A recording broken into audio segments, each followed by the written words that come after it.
All right. Hello, everybody. Welcome back to another episode of Ask Ancap. This is episode 21. This is the show where you ask Ancap. So we're going to jump right into it today. We've got a handful of viewers. We're going to go right into our text-based questions just to get the ball rolling. And I will put the first question out to you, Zulu. And then after we get that, I'm going to put our link so that people can call into us. Let's take a look at our questions. And actually, I've been doing all of our questions in order that they've been asked. But I think that the backlog's getting so long, and there's some questions that are more interesting. So let's start with this one, not in order that they were asked. Is it illegitimate to use copyright protection on a website to prevent impersonators? So, for example, you issue a takedown request using like the state-sanctioned copyright protections infrastructure that's out there, and then also as like a secondary question, other ways of doing it that don't involve the state intervention. Yeah, so I'm the way I'm interpreting that question is sort of like let's say somebody, hypothetically, crazy hypothetical, somebody made a competing Ask Ancap channel where they just repost all of the Ask Ancap content. Would it be proper? Crazy hypothetical here, guys, would never happen, of course. But would it be proper to like DMCA takedown them? I don't think so. I think it's threatening YouTube and it's threatening them. Both of those things are an aggression. Neither are okay. Now, if you just, give a little tipsy woodle do to YouTube, being like, hey, this is, by the way, entirely reused content. So this channel should not be considered for monetization per YouTube terms of service. Well, I think that's perfectly fine. You just say, hey, this channel you should not be monetizing this, by the way, YouTube. Because that is just a YouTube policy. They would be okay, somewhat, allowing reused content under their policy. Their policy is a lot more stringent than DMCA, and DMCA they don't deal with at all. Whereas reused content, which I've fallen afoul of before, that's entirely just up to whether YouTube thinks it's reused or not. And that's basically the way I'm understanding that policy is they don't want just slop people who are just like reposting bullshit onto there. Which is why, by the way, all of these like, and if you ever see like a tutorial, here's how you make like $1 billion on YouTube, is you do like a Family Guy funny moments channel. You will never get monetized on that channel. Not in a million years will that channel ever get monetized because it's reused content. It doesn't matter if you get DMCA struck. That's completely another question, right? There are definitely Family Guy funny moments compilation channels which do not get any sort of copyright repercussions their way, but YouTube will never monetize a channel like that, at least unless they change their terms of service. So I think that answers both sides of the question then.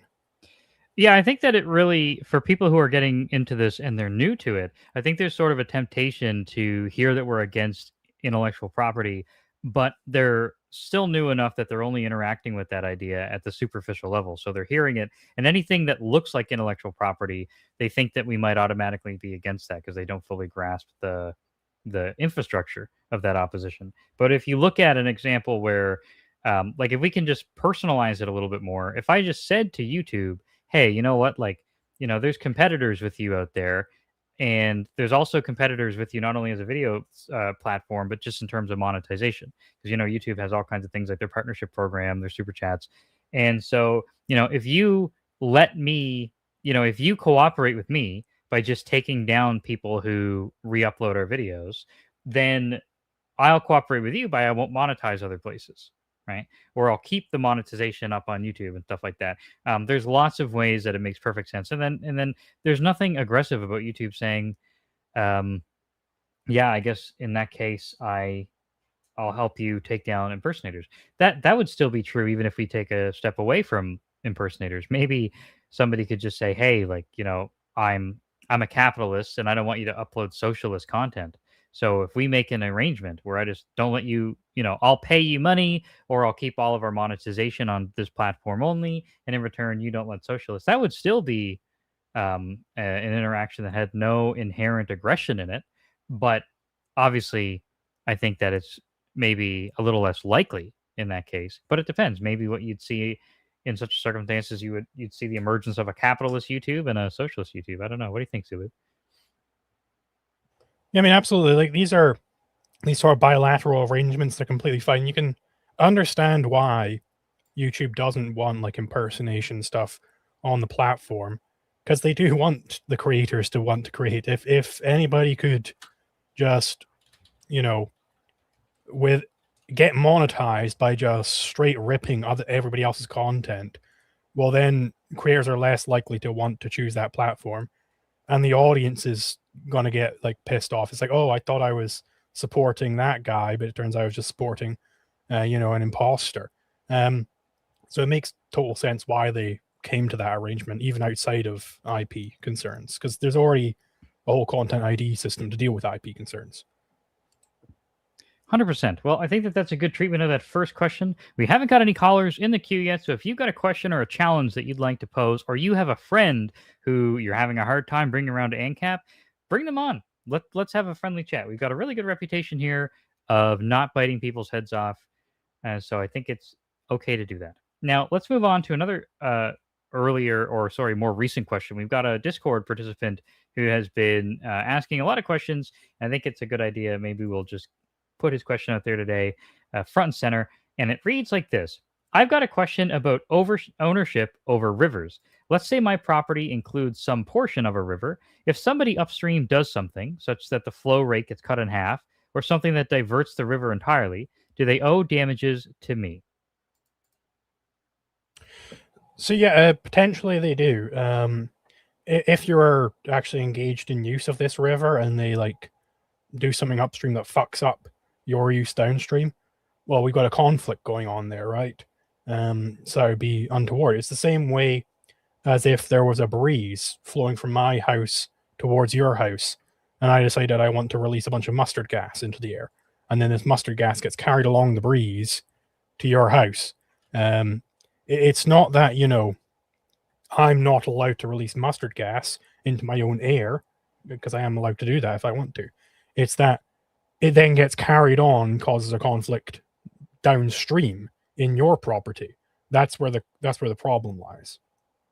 So, what do you say to people who try to complicate the issue by pointing out that the water, in terms of like the scarceness of it, seems to be in the physical property of the molecules that are passing through, but every moment you've got a different set of water molecules passing through. So how are you supposed to claim ownership over that? Yes, I mean, I think this is where it's proper to like make distinctions between different fields.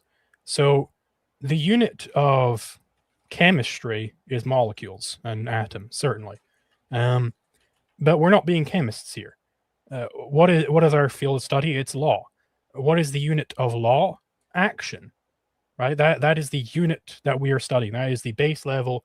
Can't get split up any further. That is the atom of law. So the question you have to be asked in the way: are these actions mutually exclusive? And they very well might be, without any regard to molecules or atoms or anything of the sort. Perfect. Well, we're going to leave it there because we've got our first caller on the line, which is always an exciting development. You are on the line, Braxter. We can hear you. Can you hear us? Yeah. So I came up with a very kind of dumb hypothetical the other day. So if someone were to like kill themselves and then you bring them back to life like a year later, they have basically expressed, I don't want to live, I want to die, and you bring them back. This is against their will. What would retribution and restitution look like? Because like restitution would be really simple, just like dying, but how can you do retribution then? What would this look like? So I don't think that would even be a crime to bring them back, because dead means, well, that's it, right? You are effectively animating a corpse here. You're animating a corpse, meaning you are bringing life to something that was not alive. So it's not the same as if somebody is just temporarily incapacitated and they have the potential to come back again, so long as they're like preserved sufficiently. This is somebody who is not just incapacitated, they are fully dead, and you, through some means, bring a new life into this same body. which may be pissed off about the fact that it's been brought to life again, but that's really not that doesn't imply any conflict, because there is no will to be preserved after the point of death, so there's no will that can be contravened. Okay. Do you feel that there's some room for that, or at least communicating that legal principle might be confused or made more complex by the existence of last wills and testaments? Sure. So the last will, that refers to the will at the point of death, right? It is what they last desired, and that's what you use to determine, okay, what did they want when at the point where they abandoned that property? What did they want to happen to it? So we can figure out who it was abandoned to, in effect. It's not that, well, and we discussed this, I believe, last week. It's not that the last will and testament is we want to honor the wishes of the currently dead person. It's that per our legal principles, we want to have conflict avoiding norms. And the way you do that is you look at the very last point of the will and you determine and you figure out from there where everything went, rather than, trying to imagine that there's a will of a corpse, because of course there isn't. So, in other words, the last will, and not necessarily limited to just being the last will as a legal document, but the last will as a concept is limited to the fact that at the very last moment, you can transfer the ownership of the things you have ownership over to other people, because that's something that's in your will just under normal circumstances. So, that's the last thing you can do. And just like any exchange could have conditions too, but you couldn't impose, like, so if you leave your body to somebody, let's say, and you say, you can be the possessor of my body, you're the new owner of my body now that I'm dead, my body becomes like an object to you, but you're only allowed to continue being the owner so long as you don't resuscitate me. How would that, like, where's the invalid point in that that legal analysis? So that wouldn't be a properly structured title transfer contract. So it could be, because what it would be in effect trying to do is saying that, you no longer own me at the point at which you resuscitate me, which is like, I mean, yeah, they would no longer own you because you'd now be a new self-owner there. You could have some sort of penalty clause in there where in the event that you do, bring me back from death, then you have to pay $10,000 to, this person or whatever. But of course, the recipient of that can't be a corpse, because a corpse doesn't have any property because it's not a person. So I guess that sort of begs the question. Sorry, I'm hijacking your question here a little bit, Bractor. That begs the question, I think. Sorry, I shouldn't say begs the question. It raises the question concerning those limitations after the fact. So if you have a contract with somebody, could you explain a little bit to us how it works when the person you have an agreement with dies? So me and you have an agreement that I'm going to, maybe this isn't a good example of a contract, but just to get us started, what if I have a contract with you, I'll cut your yard every year.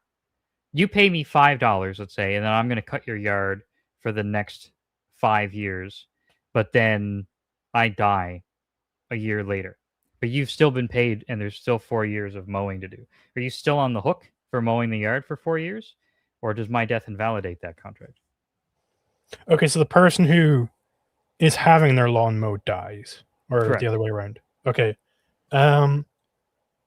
So on the condition that you mow my lawn for 5 years, I get $5. I get $5 right now. And so, like, presumably, just so it's a fully like valid contract, if you didn't at any point, if you failed to uphold the lawn mowing, then the $5 would become mine again, essentially. Yeah, I think it would revert back to the initial state because the contract can no longer be fulfilled.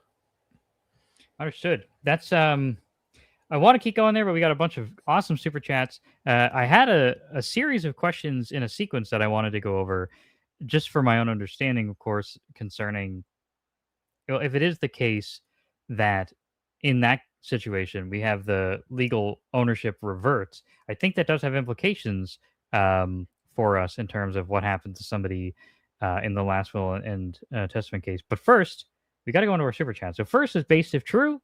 Hosting Ask Ancap every single day is the only positive moral obligation I want to be enforced. Billions must listen. That's very kind of you. I totally agree. I'm willing to suspend the non-aggression principle for this purpose. Another one here, another super chat from Griffin1, always supporting us, very generous. You are literally keeping the lights on for us here in the studio. It means a lot, and I hope that if you're liking the show, take great satisfaction in a very direct role that you're playing and keeping it going. Zulu, before we move on, I want to give you a chance to say anything if you feel inclined. Yeah, thanks for the super chats. Griffin been a long-time supporter of myself as well. Excellent. Yeah, great to hear it. The man is making a big difference. So we've got a bit of a tangent there, Braxter. Before we move on any further, I think it's fair to put the ball back in your court and say, how do you feel about what we've spoken about so far? Do you feel that your answer or that your question's been answered? Yeah, I think that makes sense. Thank you. Perfect. All right. Any other questions for us before we move on? No. All right, sweet. Thanks so much for reaching out. We appreciate it, and I hope that we'll hear from you again soon. We're going to move on to our next caller now. We got another one in the queue. And again, if you're listening, feel free to call in if you've got any questions. Calls always get preference over anything else. And sorry, I had a brain fart there. I don't know what happened to me. It just came over me. Let's just move on to the next caller. And the and is everybody should super chat right now, $100. That's the and. I wanted to say something about inviting socialist friends, but then I had like a thought, and it was a very intrusive thought. It was something about why would you have socialist friends? And then I thought I shouldn't say that out loud. And then I was gone for like 2 minutes, right on live on air. Crod, you're on the air with us. We can hear you. Can you hear us? Yes, sir. Can you hear me? Yes, sir. All right, we've got you on the line. What is your question for us today? Yes, sir.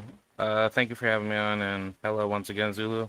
Got a question to ask in regards to property rights. In regards to property rights, is there a limitation when it comes to discrimination when you're trying to uphold property rights? And what are the guidelines in terms of upholding property rights in a libertarian society? So there would be no limitations on discrimination. In fact, property rights themselves imply total discriminatory powers. You get to choose whatever the hell happens with your property. You can discriminate through whatever standards you deem fit. They don't have to be rational. They don't have to be sensible. The only requirement is that they are, coherent in the sense that they're non-contradictory, or else, as we were discussing, I believe last week, you don't even have a condition in place there if it's a contradictory condition. So yeah, total discrimination is entirely fine under our legal framework. I have nothing to add about that.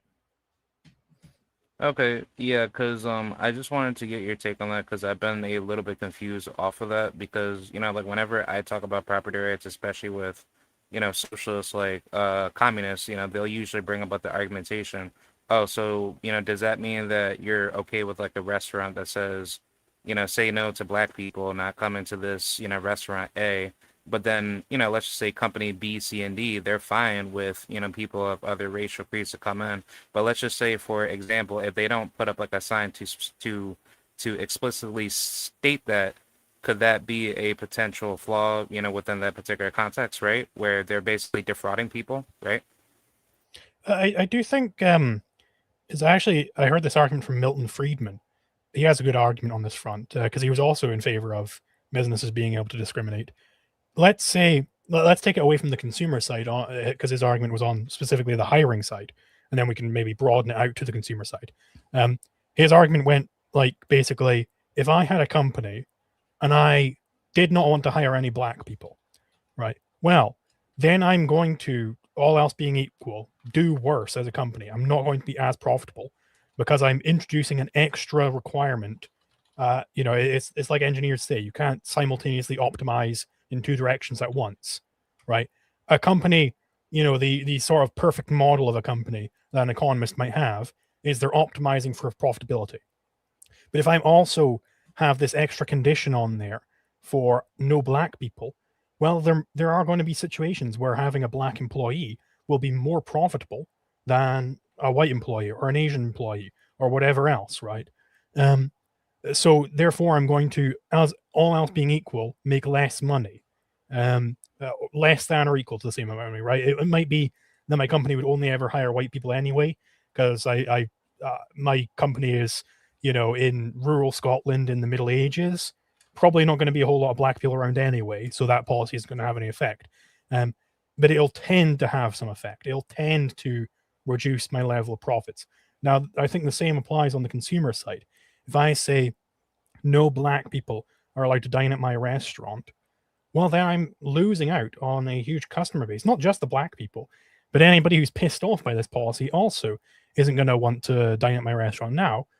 That might be, a personal moral decision of mine, and it might even like embolden me and get me like a base of white supremacists who love dining at my restaurant now. But ultimately, it's up to the free market, right? What is great about this whole thing is all this is able to happen. People are able to vote with their dollars, in effect, and nobody has to go out and threaten to put a gun to anybody's head. That's the beautiful thing. And if you think about what the alternative to this situation would be, it would be that I get enslaved and forced to serve black people. Like that's hardly an improvement to the situation at all. Like, I still hate them. I still want them all like away from my restaurant or potentially much worse. But I'm just enslaved. Like that's not how you fix, white supremacy there by enslaving white supremacists to be the slaves of black people. That's not going to make them like black people anymore, is it? That doesn't solve racism at all. Yeah, I definitely like agree because I've been kind of pretty much on the fence about that because even though like I'm black like I'm black myself, but it's like looking at it from that particular angle, you're basically hurting yourself as a company when you're trying to do something wild like that. And then on top of that, if you're trying to like not let it be known as a business to say, hey, we don't want to serve black people, go to like another company, then that's kind of like bringing more future customers like away because people are going to look at you a little bit more differently to be like, okay, well, I don't want to be dealing with this bad company that's operating like that. But on top of that, when you're trying to make business partnership deals with other companies, that's also going to hurt your imagery as well. So it's like, why should I, as a potential like investor, from like another company, put my money into your business if you're basically going like out of like your way to act very derogatory? And like ultimately, like I think also like this is the other great thing about the free market is, if you got white supremacists and like, black Israelites or something, they might hate each other. They might not want anything to do socially with each other. They might not want to hang out, but they can still both benefit if they trade, right? And I think that's a very beautiful thing. Trade is, it's like Mises' original title for human action, social cooperation. It's the root of social cooperation. If people are able to recognize that, hey, even if I might despise Galazar because I hate people who have glasses, right? I might despise him. There we go. Now we're able to now we're able to do this podcast. But I might despise him for his glasses. But still, we could trade. I could go to his shop and like buy things from him, and not go bowling with him later, right? That's all available under our framework. Yeah, I definitely like agree. Like, I just wanted just to get your take on that because I've been very confused like about that for quite a long time, and I truly do believe property rights must be like enforced at that particular level because if you don't want people who are going to be bad social actors in such a society, you have to have stricter rules to say, hey, we want to keep like a high trust, level society, so we have to make, certain stricter rules based off certain property ownership of whoever wants to structure their own community. So it's like, yes, if you do have some people that do act like that, that's their loss if they take that particular risk. But on top of that, their reputation also goes down versus somebody who's not like that. They're trying to basically make it up higher to become more successful. So it's a much more difficult outcome in terms of what the risk that they're having to take.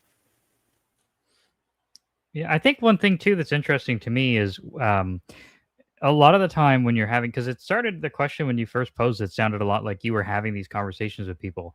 And one thing I've noticed in my own personal experience having these conversations is that there's a sort of moral panic that's going on, where they think that if we lifted these state interventions and got rid of them, that there would suddenly be like a plague of discrimination happening. But I think if we just take a cursory glance even at what actual businesses are doing, and Zulu, chime in here if I'm perhaps overlooking something obvious, but as far as I can tell, big businesses have always been like tripping over each other to try and be the first one to be as inclusive as possible. I don't think I've seen any examples where successful businesses are behaving in that way. I think what's happening, and I'm psychoanalyzing here, which is a big pet peeve of mine. I shouldn't do it, but it seems to me like the impression that I get is I don't find that the people I'm talking to about this are convinced that Amazon is waiting to lay off its entire workforce in order to try and pursue some sort of agenda for white supremacy. I don't think that that's anyone's concern, even a paranoid person. I've never heard something like that. But what it always seems to be is like, well, what if the bakery down the road? And it seems to be, as far as I can tell, some sort of like, even their in their own concern, in their own paranoid hypothetical, it's their neighbors at a very small scale that they're interested in controlling, and it had nothing to do or no correspondence to what's actually happening in the real world with big business and similar concerns. What do you think, Sulu? Am I hitting on something reasonable there? Yeah, it's exactly that. But I will add the caveat that you would expect very successful businesses in a free market without any of the the anti-discrimination stuff going on to find the best discriminatory regimes you can imagine, right? Because it is proper to discriminate against some people in any business, people who are going to, namely, make the business worse, right? Because, for instance, let's say I own a spa, right? I have a spa. It's a nice bathhouse. People can come in and have luxury, right? Um, it would be proper for me to discriminate against people with very poor hygiene, right? If somebody has very poor hygiene and they stink and nobody wants to be around them, well, that's going to impact my bottom line. So it'd be proper to discriminate against that type of person. And that's the beautiful thing about the free market is for any given niche, you are able to approach the correct, discriminatory policy in place anywhere.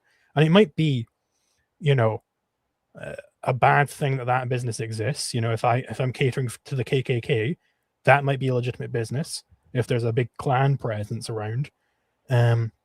Legitimate in the sense that I could make a lot of money out of it. But it might be immoral for me to do that, for me to, be dealing with the KKK in that way. But yeah, still the market will fill that niche, and it can fill that niche without having the state coming in and declaring a certain non-discriminatory policy for everybody, which is just ludicrous, and it makes everybody worse off. Yeah, like I definitely agree. I think property rights just needs to be handled, to users that want to uphold their particular rights based off of, what they voluntarily like establish. And as long as that is to be, stated, to potential consumers that do see that, that can be, contested through other businesses that can basically be competed into the free market, for the long-term benefit. I want to leave you with something actionable here, hopefully. And Zulu, I think that your debating knowledge is going to come in big here. I feel that there's sort of a opportunity in the way that you've described the opponents that you're talking to here, their approach. I think there's an opportunity to exploit something that's maybe weak here. And the impression that I'm getting is that they're trying to tell you that something should be opposed because it's abhorrent or it's disgusting or it's gross or it gives them bad feelings.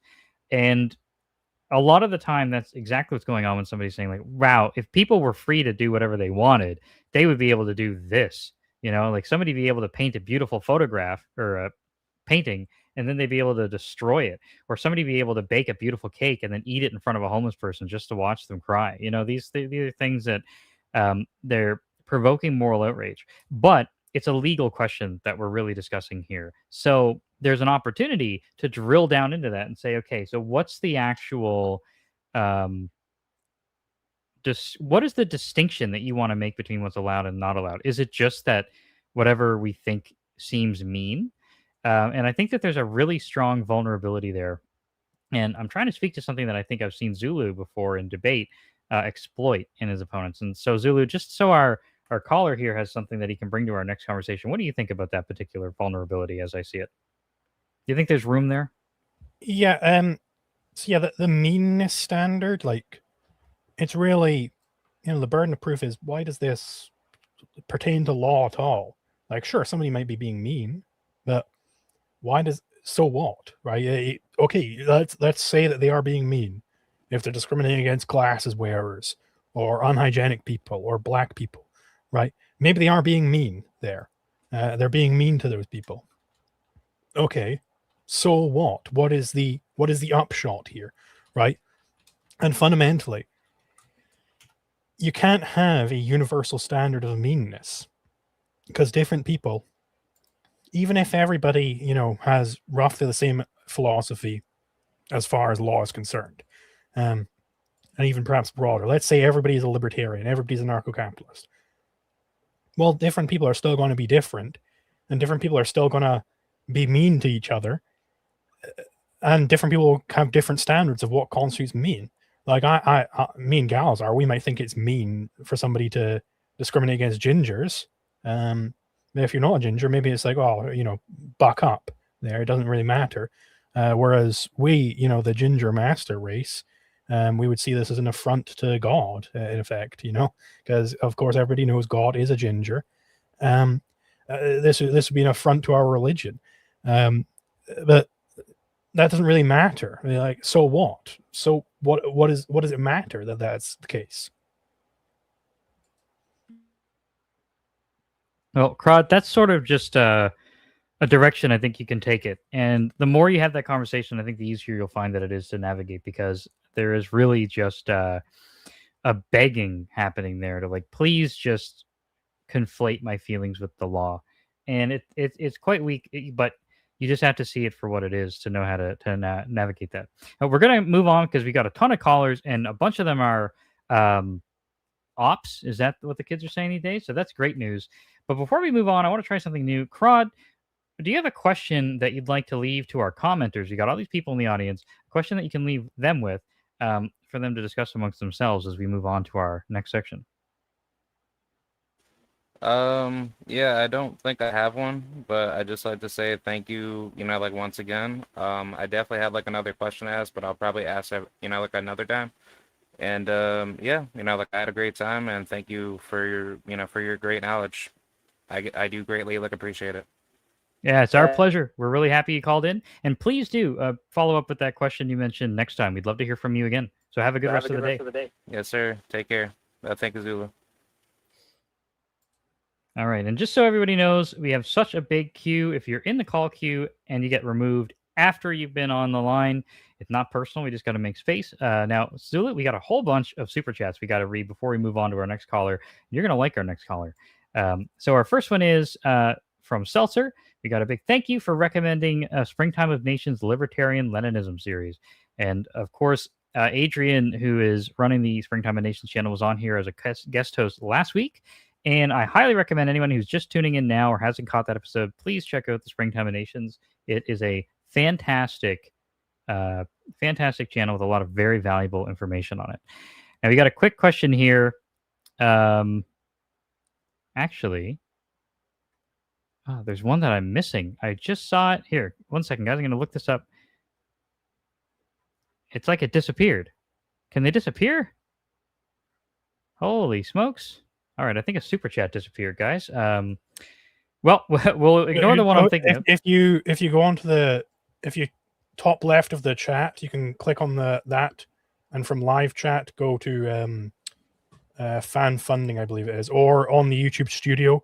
There's also another tab which is like fan funding, and then it shows all of them. Gotcha. All right, I'll try that. It might not be on the StreamYard. You might not be able to like bring it up onto StreamYard though. Sure, I don't know how that works. Well, let me just say, because I remember what the question was, I'll give everybody the opportunity to hear an answer. Anyway, the question was about how does libertarian ethics deal with determinism?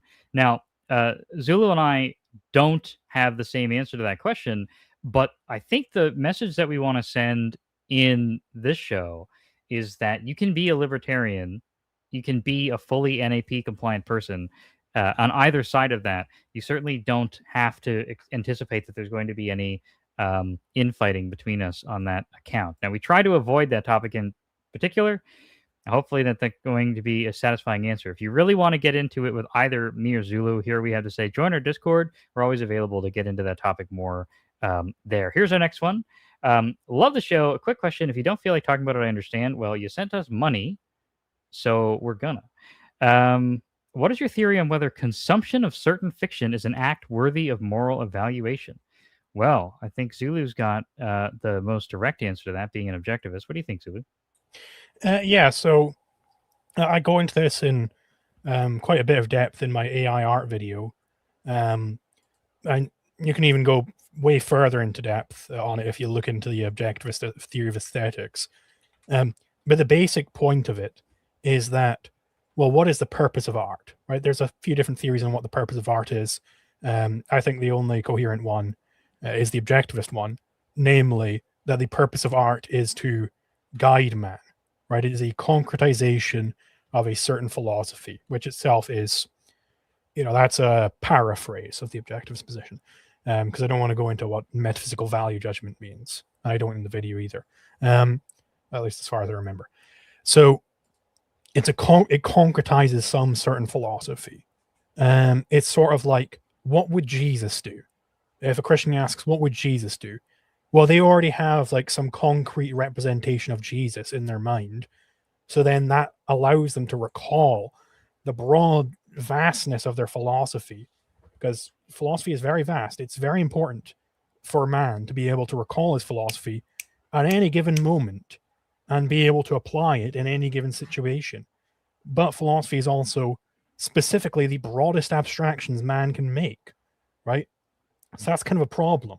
The fact that you need to instantly recall it, and it is also comprised of the broadest possible abstractions. Those two things go against each other. So you need somewhere to bridge the gap, to bring this philosophy, the most abstract thing you can have, down into concrete form. And the way you do this is through art. So you could also say, what would Michelangelo's David do? What would John Galt do? Right? You can, because these are concrete representations of a philosophy. So per the question, is consumption of certain fiction an act worthy of moral evaluation? Depends on what the consumption is doing, right? If I am looking to Picasso's The Old Guitarist, which is an example I bring up in the video, and I am using it to guide my life, and I'm going, yes, what a brilliant work of art this is. I love this painting. I'm going to use this to guide me. That is absolutely worthy of moral evaluation. If I'm looking at it as a critic, I'm consuming it still, but if I'm looking at it as a critic and going, well, here are the problems I have with this painting, well, that's an entirely different thing. I suppose both are worthy of moral evaluation, right? One positive, one negative. So I think you should evaluate people based upon the art that they are consuming and namely how they are consuming it. But it is outside of anarcho-capitalist theory, of course. Sure. I think that was a wonderful answer, and I'm going to leave it at that. I think that was a completely sufficient answer. Thanks so much again for the super chat. We got one more before we move on to our next caller, which I'm so excited about. First, we'll go, do you think we'll ever see anarcho-capitalism occur in our lifetime? I'm going to take a super cheaty answer, and I think Zulu might have a better follow-up, but no pressure. My answer to that is we see anarcho-capitalism in its foundational, in its purest essence, on a constant basis. Because as far as I can tell, most of what we're doing in our lives is consensual, voluntary interactions. I think, at least for most people.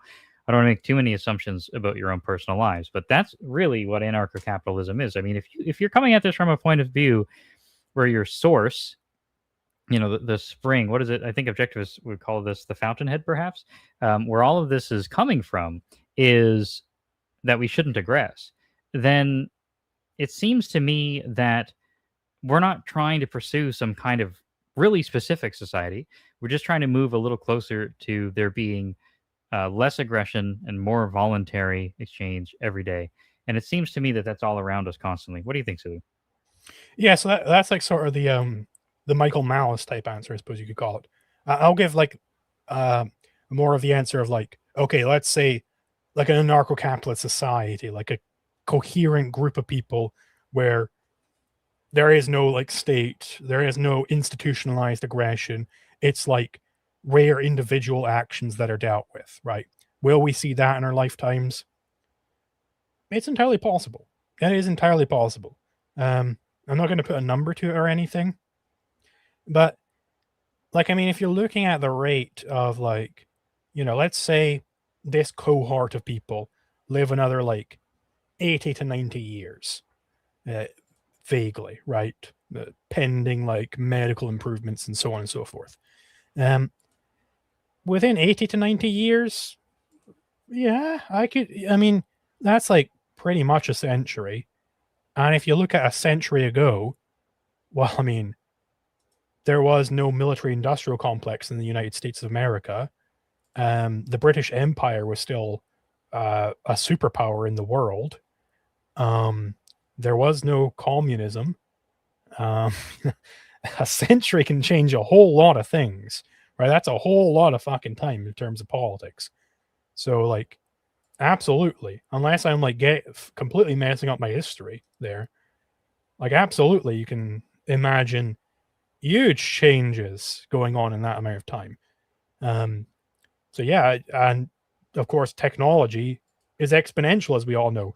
So if that applies to space technology as well, well, imagine what 50 years worth of space innovation can do.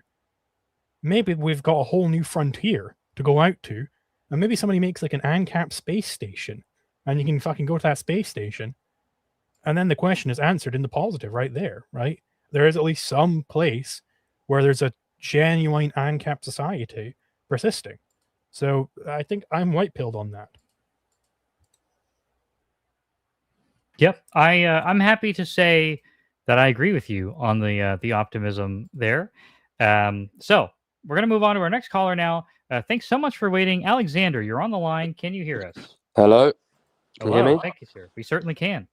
Yeah. So my point is, it wasn't really a question, but it was more of a challenge against one of the points that Zuli made in his environmentalist video, if that's all right. Absolutely. Yeah. So like, I agree mainly with like most of the thesis. But there's like a minor point where we're talking about like the people who are like in extreme poverty, right? The people who are kind of closest to their natural environment. I think you made a point that these people like they find their local environment to be like dirty and disgusting, and like they hate it, right? Like they see the mountains and they see it as like dirty and they like don't want it. But I think maybe there might be like an outlier case where there is like one tribe which like somehow like does find their local environment disgusting. But I think in most cases it's going to be true that these people actually love their local environment, because I think that's precisely why they live in the conditions that they do, because they don't like producing things. They like just bare nature. If they did see their local environment as disgusting, then they would go out and destroy it and pervert it and change it and like be able and then start producing things. So I think like exactly the opposite is true of what you're saying. But I don't know if that's maybe that might be a straw man of what you're saying. But you can just So it's not necessarily a straw man, but perhaps a caveat is needed to be added to that claim. Namely, those who are like, Apollonian in spirit. They are poor. they would hate nature, right? Because they would want to improve it. It's like, well, this is fucking terrible. I don't like this at all. Those who are more Dionysian, I'm not sure they would like their environment, but they might be complacent, right? Just not really caring, just kind of drifting through life. It's like, oh, who cares? I'm not gonna bother to fix that thing. Yeah. Well, I would probably disagree with that. Because I was in like a lecture for environmentalist philosophy. And the professor was talking about this like tribe in, I think it's Kenya, and their whole like philosophy was about how like the environment around them and the trees specifically had this like intrinsic moral worth, and like man didn't have any value. Um, it didn't have any value insofar as it. Sorry, he wouldn't have any value if he wasn't going to go out and treat his, like, he doesn't have any more value than like what he gives out to his local environment and the community around him. But then, like, you said this point about like they're complacent with their environment. Well, I don't know if they're. It seems like even if you are maybe complacent about what you're going to do, with regards to like producing things and like changing the environment around you, um, it seems like you're still going to be trying to like destroy it, right? So I don't know if that's going to be like enough motivation to say that these people, like, that's why they're not going out and changing the things. But um, maybe it's like more of an empirical inquiry. Like we'd have to go around and like look at the different philosophies of most of these like tribal people, and then like see which comes up, and then that might settle the dispute. But I think Yeah, you're definitely right there, and I might have been taking too much of a like an Anglo-centric viewpoint on it, because I think the example I had heard was about American frontiersmen. They didn't like the environment. I believe that's what it was, but I can't quite remember. But yeah, it might be different for other people. That's possible. I think that really, though, what the core and the value is in the argument that is made in that video isn't supposed to be interpreted as there are literally no people in poverty who this doesn't apply to, but rather that it's an intrinsic part of striving to improve your situation. And if we ask ourselves hypothetically, like I think you mentioned that there was a real tribe, but even just in the hypothetical, if somebody didn't go along with what Zulu was saying, if there was a group of people who did place their environment above themselves, so to speak, what would we anticipate would be the result of that? And I think that the observation that was shared with you and that you're now sharing with us, I don't know anything. I don't want to put myself forward here as a scholar of this specific tribe, but I have a feeling that what we would see empirically about that tribe and their place in the world would be completely consistent with what Zulu was putting forward is the result of that kind of philosophy. Zulu, am I being faithful to, I think, what you were putting forward there? Yeah, and I don't think Alexander would necessarily even disagree with if you don't hate your environment, then you're not going to improve it. I think that would also be probably what he's trying to get at there. I think the claim is more so just that it's probably more likely than not that in general, most of the people like who are like in extreme poverty and do live in like right next to them, like the natural environment, like their maybe not like their environment, but see it as having like very strong moral worth and not as dirty and disgusting, right? So I think maybe you had this outlier case, and maybe you went too far with trying to like the implications of it's like abstract it out to all these people who are in extreme poverty. Maybe that was like a bit of a reach. Speaking as a Canadian here, there's something that in my public school history, like even when because I'm old enough that I've been in a public school for a while now, and even in being in university for some time, it was really common to get this narrative about the indigenous people of North America. And in fact, depending on what university you go to, you're going to get this pervasively throughout all of the different degrees. I mean, we were talking about this in science classes, and there's this mythology about the indigenous people that they were like every animal that they killed, they essentially worshipped it. They were so grateful for the sacrifice that it made. They were conscious of every little possible interconnection that existed between all the flora and the fauna. We talk about this extensively. Now, I don't think that necessarily I wouldn't anticipate a disagreement with that's impossible or an outlier. But what are these people really doing, right? I think their actions in terms of how they're using scarce resources in their environment speaks a lot louder than the lip service that they pay to.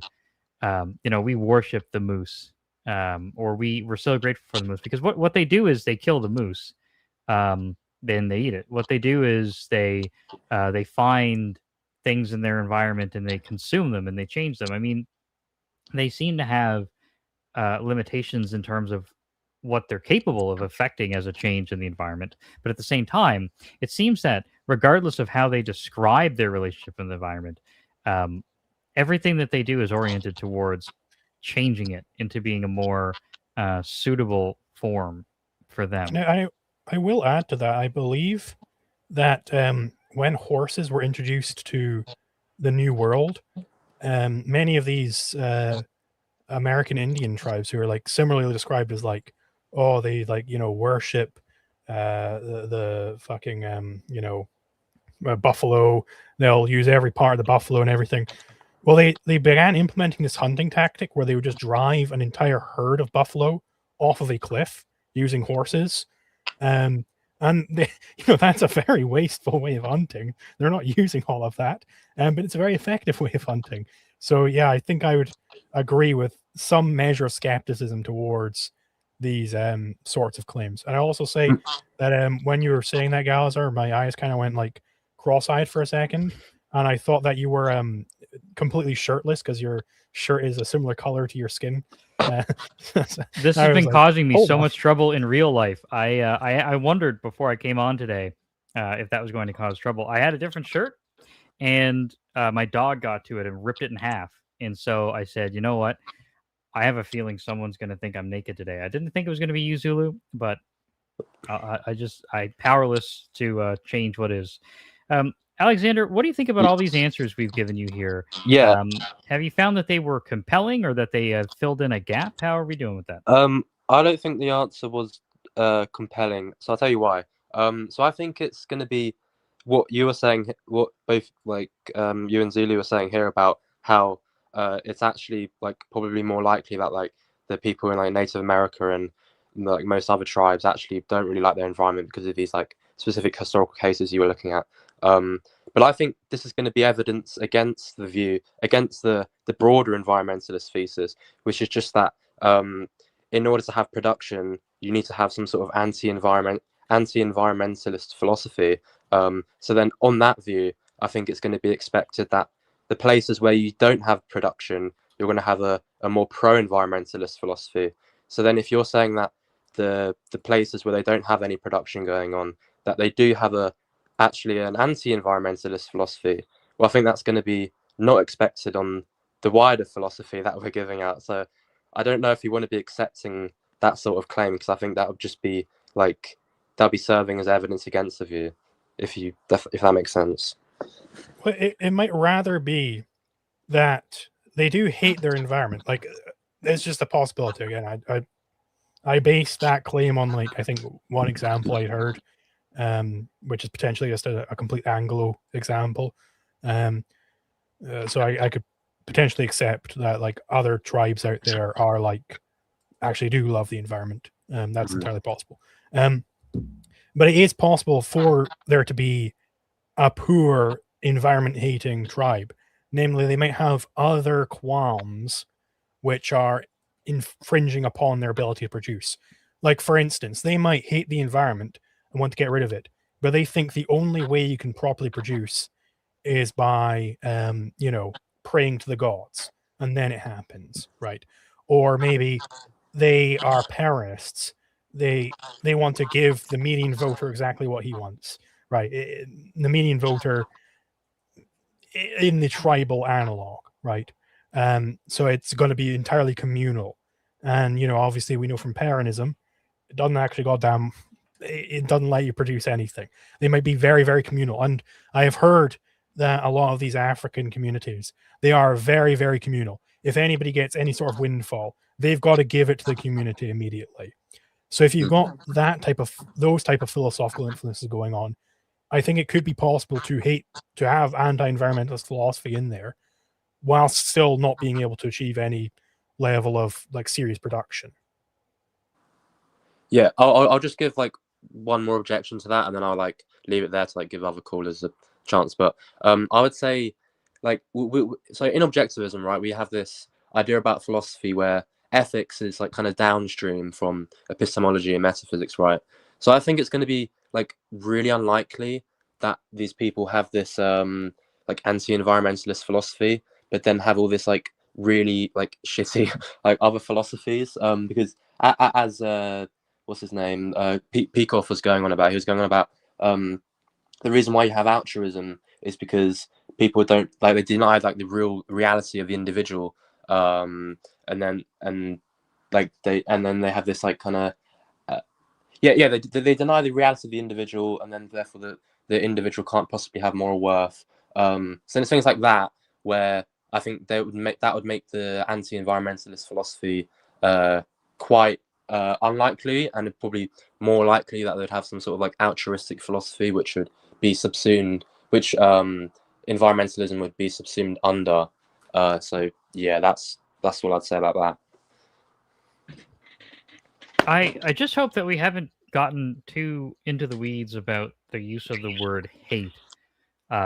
It seems that we're at an impasse in the sense that Zulu and I, as far as I understand here, and Zulu, I want you to elaborate if I'm off kilter here, but it seems that the essence of what was being communicated was just that our flourishing involves the necessary alteration of the environment in a way that requires us not to put the environment above ourselves.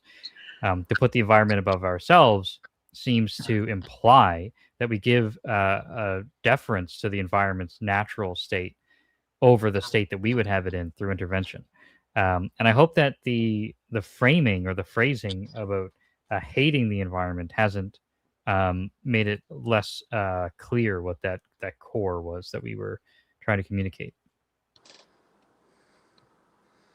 Is that posed to me or? That's my hope. Zulu, if you don't have anything to add, do you think that that's at least agreeable? Yeah, no, I mean, obviously we could keep going back and forth on this. And I'd very much like to go back and forth on this with Alexander at some point. I guess hit me up on the Discord or something, or call in next week. But I mean, he was wanting to like cap it off there, I think. So I don't want to like keep trying to get the last word in. I think it's only fair to let Alexander get his last word in. Yeah. It sounds like you were talking about how the disagreement came down to like we were kind of unable to define hate or like define like what it means to be anti-environmentalist. Was that the kind of?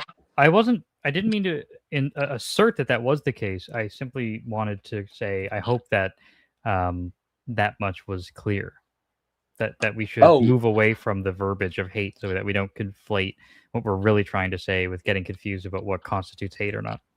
Oh yeah, I think we both kind of have the same notions of hate. Like we don't mean hate in like a irrational, like we're always just unnecessarily like trying to go out and just destroy the environment. We mean hate in like it would always be better to have some sort of product. Well, I think when we say hate, we just mean like it'd always be better to have some sort of production going on.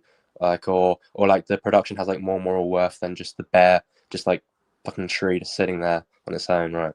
I don't think we mean it like a kind of completely like irrational just going around just like, oh, I despise this thing, let me just chop it down, right? Like kicking squirrels and yeah.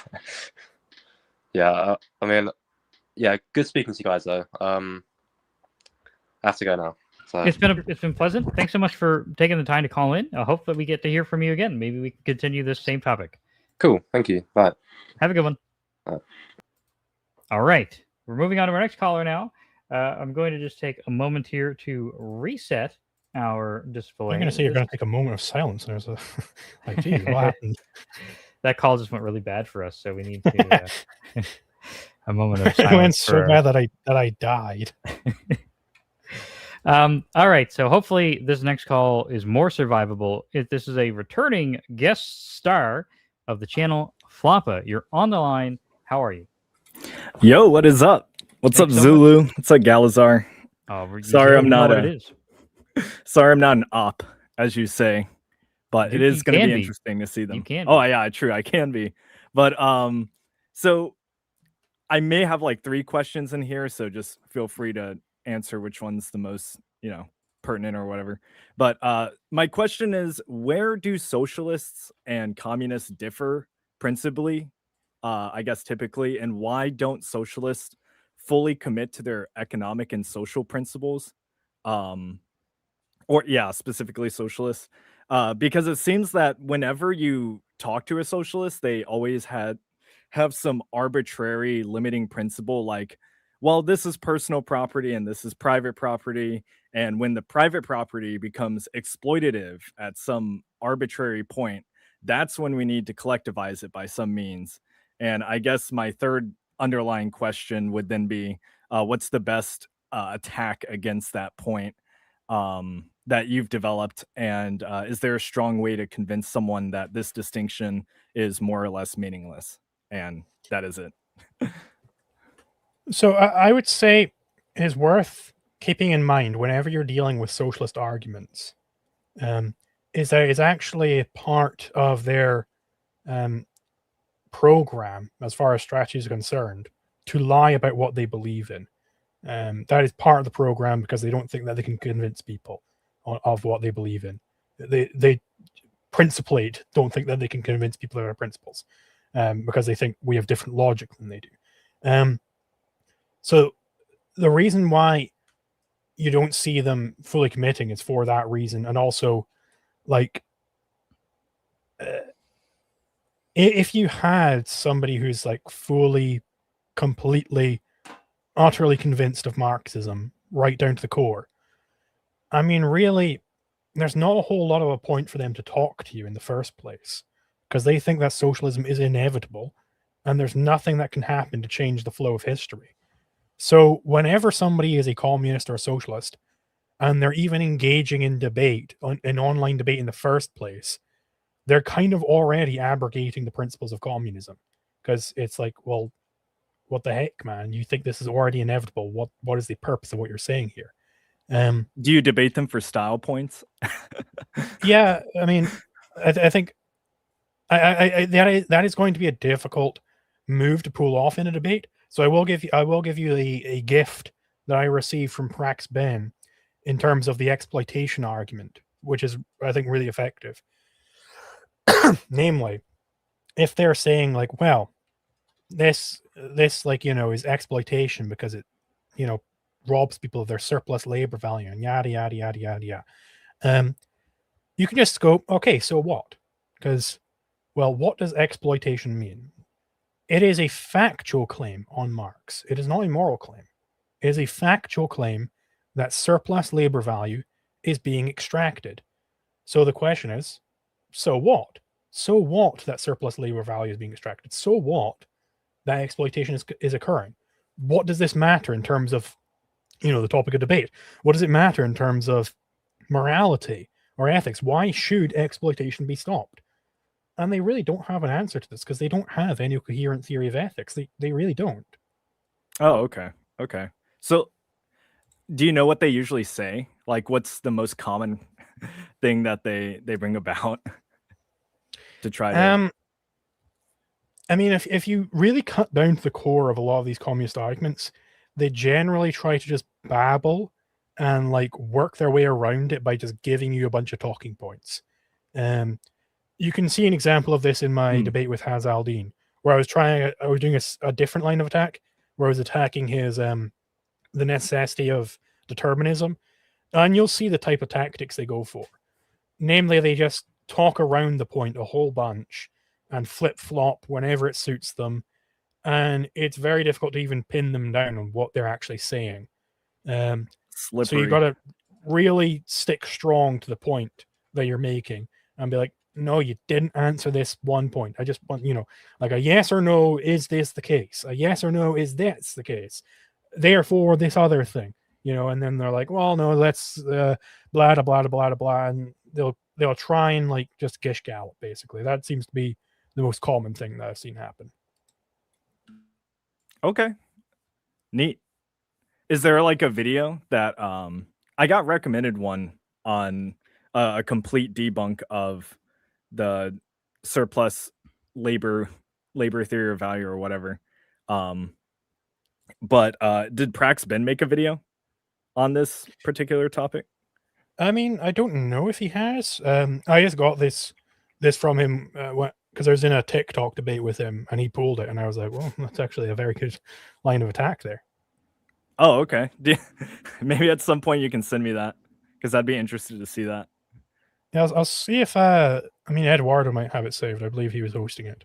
Yeah, that's Okay, cool. like the basic idea of the attack. And also, if you watch Leonard Peikoff's lectures on Marxism, I can send them to you if you remind me after the stream. He goes into like the whole philosophy, and you can see how that type of attack works, right? Because you get the broader context of what Marxism is claiming, and you can see like, well, there is actually no moral theory here. So he's just making a purely economic claim. So is there like a meaningful, I guess, principle distinction between socialists and communists then? Or is it just So they're confused? There used to be, and this is one thing that Peikoff points out in the lectures, is that it used to be that the communists, they wanted a violent revolution and the socialists didn't. But then even in his time, the socialists also started wanting a violent revolution. So it's really unclear what the difference between communists and socialists are. They'll tell you, if you ask them, they'll say, well, communism is the final state. Socialism is the intermediate state. It's like, well, no, we're talking about the ideologies here, not the systems. You are describing yourself as a socialist or a communist. What is the distinction between those two positions? Who knows? It entirely depends on who you ask about it. It's entirely unclear. Well, that one guy said he was a market socialist, and I'm just like, why not go all the way? Market socialist is like the most crazy oxymoron, because they're like, well, didn't you know about this book where it's apparently Walmart is actually centrally planned? It's like, no. Yeah. I think it's just important to, I mean, from our point of view, I think it's completely valid to just treat those two as the same thing. Mm-hmm. The difference. Okay, that's what I do. Yeah. There is a difference that matters to us, being like all three of us are people who have these conversations all the time, publicly a lot of the time. And the difference is that the label they're using will often tell you a little bit about what you're going to get into. Now, that's not infinitely useful, but it gives you a little bit of insight. So with socialists, or let's start with communists. Communists more likely are going to approach this from, you're going to talk about the label theory of value. You're going to hear about surplus labor. Those are the kind of conversations you generally have with communists. And socialists are more likely to be the ones to talk about, we had a caller earlier talking about discrimination. Like, wow, don't you realize if people are allowed to do whatever they want, that they might not let black people into their bakeries, and they might not bake cakes for gay people? Like, those don't constitute a difference where we can treat them as two different groups.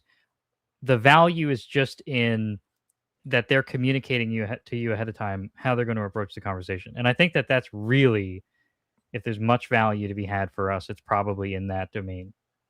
So it's like whatever positive moral obligation that they've arbitrarily chosen, that's kind of the direction they want to, go in. Or they go into the same, destination, but like it just depends on how they get there and what values I guess they have at that point, right? Yeah, I mean, two sides of the same coin. You are, in my mind, they're both just statists. You don't have to you don't have to treat them as different. But one of them is more interested in the labor theory of value and exploitation, like Zulu's already talked about at length just on this episode alone. Those are the kinds of things that they're going to talk about. And socialist identifiers are normally going to be more about the moral outrage. Now, this is a rule of thumb that can be completely wrong, but my point is to say, like, if there's any value at all in the distinction, it's just in this little bit of anticipation you can get from what the conversation is going to be like. Of course, to them, like Zulu said, they're going to fight very ferociously with each other, and that's none of our business, frankly. That's up to them.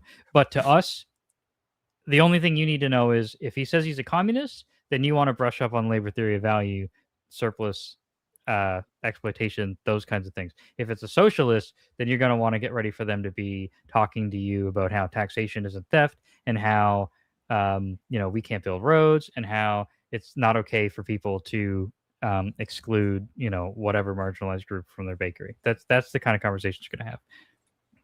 Well, he says he's neither, so but holds both of those positions. The agreeing with the surplus labor theory of value and like the whole positive moral obligation thing. So I guess I got a challenge ahead of me. Thank you. Sure. Well, I hope that this has been insightful and it proves useful. It does. Thank you so much. Awesome.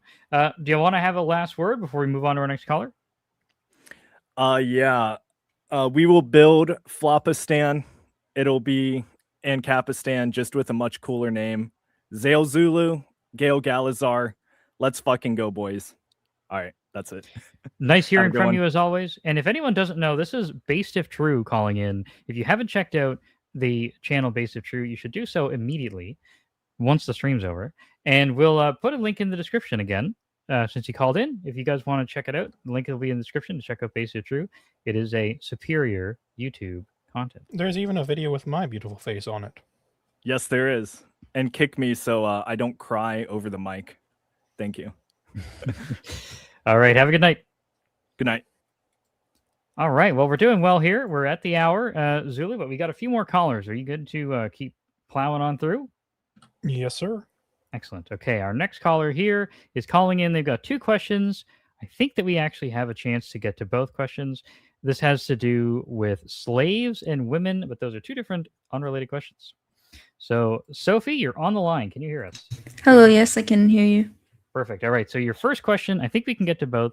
Your first question is, what incentives are present in an Ancap society to free slaves? Is that correct? So, yeah. I just to give some background, I was going back and forth with a friend, and he was basically challenging me on like, well, slavery would be, I don't see how you could prevent slavery in a free society.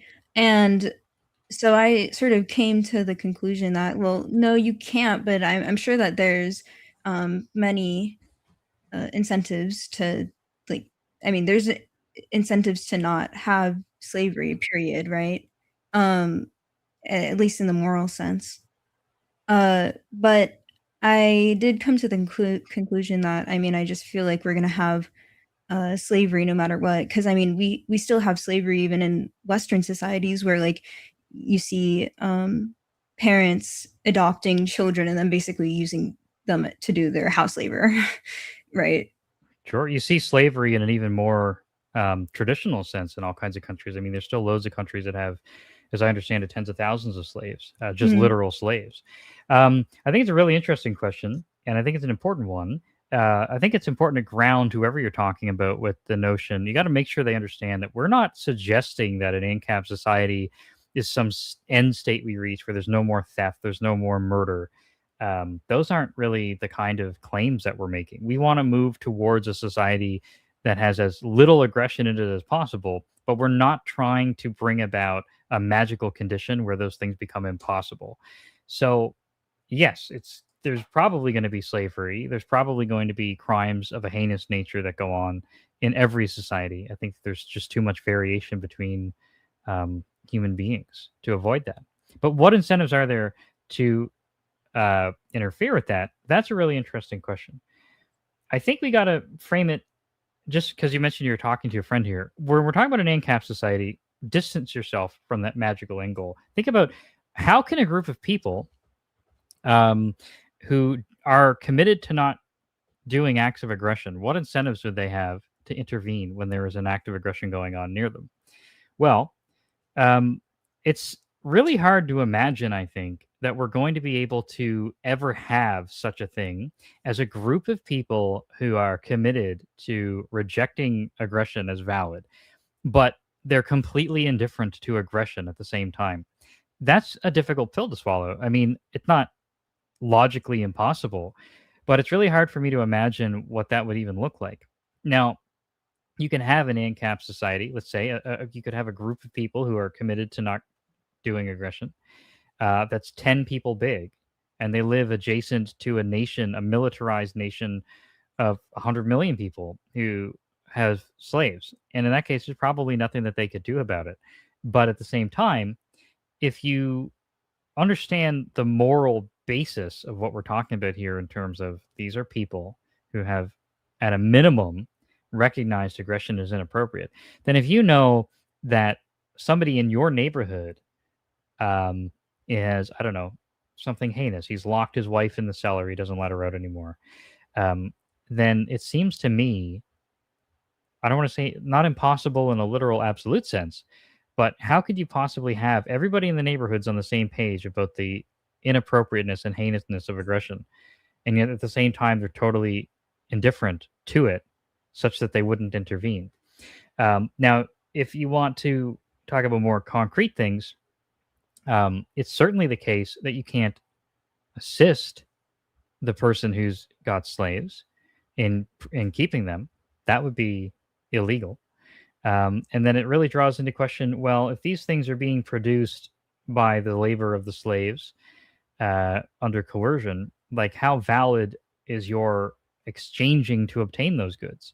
So there's a very, very weak amount of opportunity in the first place to even have that in the society once you make this enormous assumption of indifference. I mean, this assumption that essentially makes no sense. You're asking us to take a group of people and put two contradictory beliefs in them, essentially.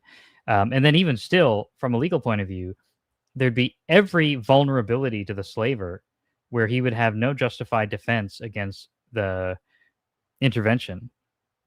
And he has absolutely, there's like no reason to engage with him because there's every possibility that what you're obtaining from him is not something you can legally become the owner of. What do you think about all that, Zui? Where's this question taking you?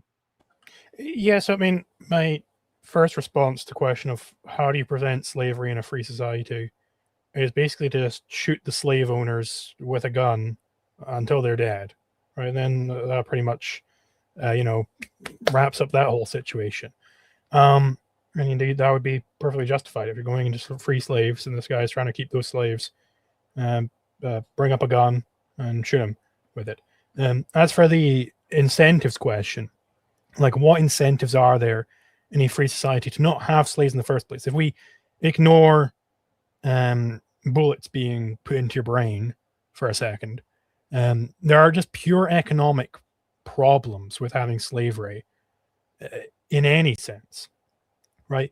Why is this? Well, what does it mean to be productive? What does production require? Well, it requires freedom. To produce, you need to be able to be free to use your mind and apply it to some certain problem and then fix that problem, right? To warp nature to your will. To be productive, you need to be free. This is an observation made very commonly in Ayn Rand's works, right? That production requires freedom. You don't get production without freedom. It's a necessary condition.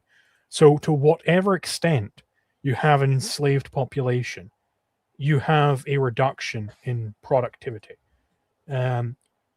So it is just a better situation if everybody's free and able to trade instead of enslaving people and then they're no longer able to be productive on their own. They've got to constantly, just be mindless drones, I guess. Like that's not an optimal position to be in for any party. It's not an optimal position. And I would recommend on this front, this argument is made very concisely by a gentleman called Divinity, Liam Staten, in a debate he had with Andrew Wilson. If you look up like objectivist student versus Andrew Wilson, you'll find the debate. I also did a debate review of it. He makes the point very well in that debate about how slavery is in fact a worse situation for everybody involved, even just ignoring the moral abhorrence. Like it actually just does mean less productivity.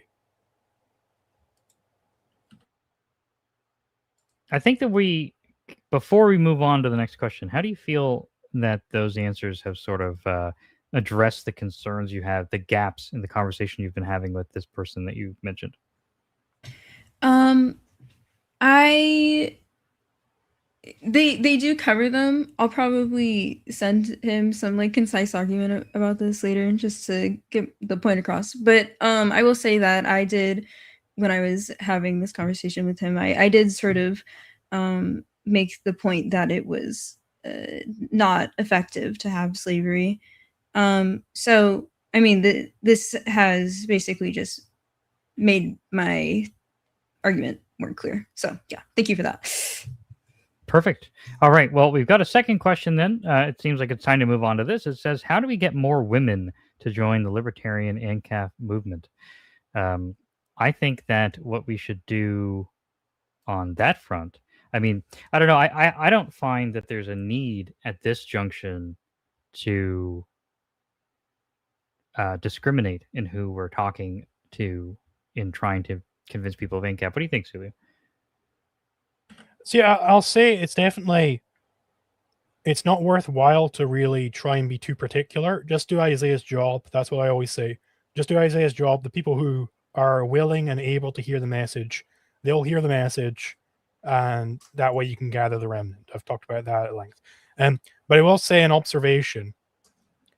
If you go to an objectivist conference versus a libertarian conference, you notice that, well, there's a whole bunch of more women in the objectivist conferences. Why might that be? Well, of course, Ayn Rand, peace be upon her, she was a woman. I think that helps, because if you look at like feminist reading lists like curated for women, here are the philosophers you should read. Ayn Rand will often actually be on those lists, even though she was massively opposed to the philosophy of feminism. Women tend to be more receptive to it. It's like, oh, well, a philosopher who's also a woman, I want to read that one. That sounds interesting to me. So I think if, be the change you want to see in the world. If there's ladies out there who are willing to produce content, that will definitely bump up the number of women in the movement, because women are more likely to listen to women. Now it's not like cut and dry. It's not going to instantly change things overnight. I mean, there's that Channel Prax girl, she's obviously a woman.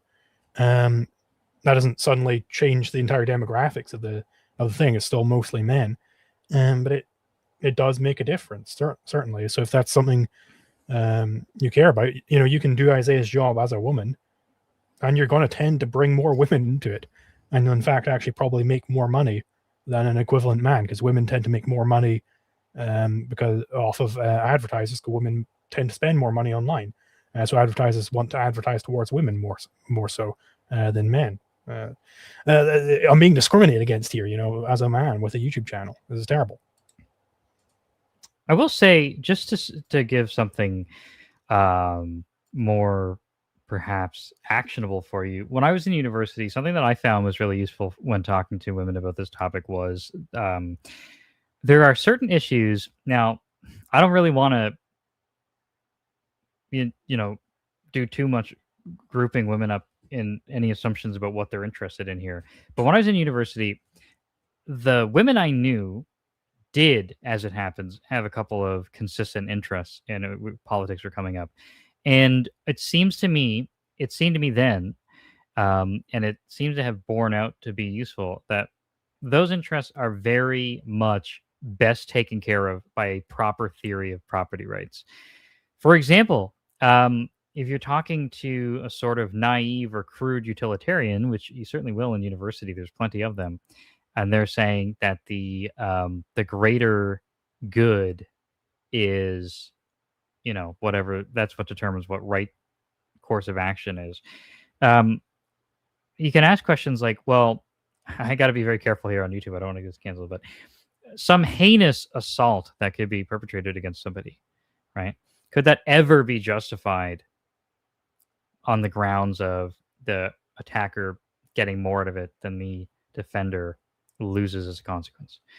And so that's just one example, maybe not even the most compelling, But all of the things that I found, and I would invite you, if you're somebody listening, not only just the caller, but if anyone here's listening, and you're saying there's some demographic that I'm interested in particular in bringing into this Ancap ideology, I would say there's a little bit of hesitation with me about the idea of targeting a group anyway. But if you're going to do that, if you're dead set on it, I'd say use your own judgment to determine what you think that group cares about the most. I'm sure anybody who does have a motive to do that is going to have some beliefs like that about what's important to them. And I think that a strong, grounded theory of property rights is very likely to just give the best answers on those questions. Zuli, what do you think about that? Yeah, I mean, that's kind of the beauty of our legal theory is before I became an Ancap, I was just kind of bumbling through different positions, kind of grabbing them out of the hat as they came along and being like, yeah, this seems kind of all right. Yeah, this seems kind of right. Different policy proposals, just ad hoc, no real standard involved. When you get to the point of thinking in terms of standards, it's like, oh, the wool has been lifted from your eye. Suddenly you can see clearly and you know how to actually properly evaluate things as if you're like a mathematician looking through a proof. It's a very beautiful feeling. I wish I could somehow experience it again. It was entirely freeing. It's like an alien way of thinking, the way that I used to think. Like I can't even imagine thinking that way any longer. Hopefully that now that you've heard this, that you found something there that was useful to you. Yeah. Thank you guys very much for having me. And I will probably call again next week. So thank you for your time. Thanks so much. I'd be really interested in particular to hear, sorry to cut into the last, but if you do have an exchange that continues with this other person regarding slavery in particular, I'd love to hear like the specifics of what did you convey to him and did it work? Or more likely, what was it that he said in response that he felt was a legitimate reason for rejecting those reasons that we gave? So I'll be looking forward to hearing about that. All right. Thanks so much for calling in. Appreciate it. We will catch you next week or whenever is next convenient for you. And we do have some other callers in the queue. Let me just take a quick look to see who's next because there's a whole bunch. Let's see here. Ancapine has been waiting for a while, so I'm going to bring you up. Ancapine, you're on the line. Can you hear us? Yes, I can hear. Can you hear me? We certainly can. Yeah, so my question is about more about strategy, I guess. Like, should we be supporting politicians? Because recently, especially with the situation with like Milei and like Thomas Massey, I'm just extremely skeptical. I mean, obviously, as a libertarian, I'm extremely skeptical of politicians, even if they are libertarian themselves or anarcho-capitalist, because I mean, they can just do what they do always and just lie and not keep their libertarian promises, as Milei hasn't kept his promise to abolish the central bank, and even like switched his anarcho-capitalist label to a paleo-libertarian or something like that. So he kind of changed his ideology, I guess. So yeah, my question is it smart for libertarians to actually support any politicians who before the election call themselves libertarian? I would say yes. It's proper to support the libertarianism. It's worth noting. There's this famous analogy by Leonard Reed, I believe it is, where he says that politicians, they are like thermometers, right? They follow the political temperature wherever it ends up going. We need to be like thermostats. We need to set that political temperature. And, really agitating around these libertarian messaging in campaigns, that sets the political temperature. And, you have to be harsh. You do have to be harsh. If somebody is not living up to the promises, you have to say, no, we're fully willing and capable of spoiling this election for you. and really do follow through on it. Don't listen to the fucking pragmatists who will tell you, well, no, but this is the most important election of our lifetimes. We hear that every single time there's an election. Just go, nah, we're throwing this one. Say hello to the Democratic Party for the next 4 years. We're throwing it for you because you didn't do what we wanted you to do. Maybe keep that in mind in future. Really make the party apparatuses. I don't know if that's the correct plural, but make these party apparatuses, at least think long term, because the politicians themselves they are incapable of thinking long term. Make the parties themselves be forced to think long term. Like, hey, we will continue to spoil elections for you if you continue to fuck us. So if you want to our vote, don't fuck us, okay? And then you'll get our votes, and you won't have a spoiled election. That's why it's so important to have like a coherent libertarian voting bloc, which is disciplined and understands what is proper. And this is exactly what's advocated in the Libertarian Leninism series by Springtime of Nations. Great series, definitely watch that if you want to understand the conditions under which to support different politicians. I see. Well, I have a few oppositions to that, because one thing is, let's say you elect this libertarian president and he fucks up in some way. He doesn't abolish the central bank, and now there's a hyperinflation. And the normies now will think that, oh, well, libertarianism equals hyperinflation, so I will never vote for a libertarian president again. So that's one disadvantage. The other disadvantage is, I guess, just like a general disadvantage about democracy.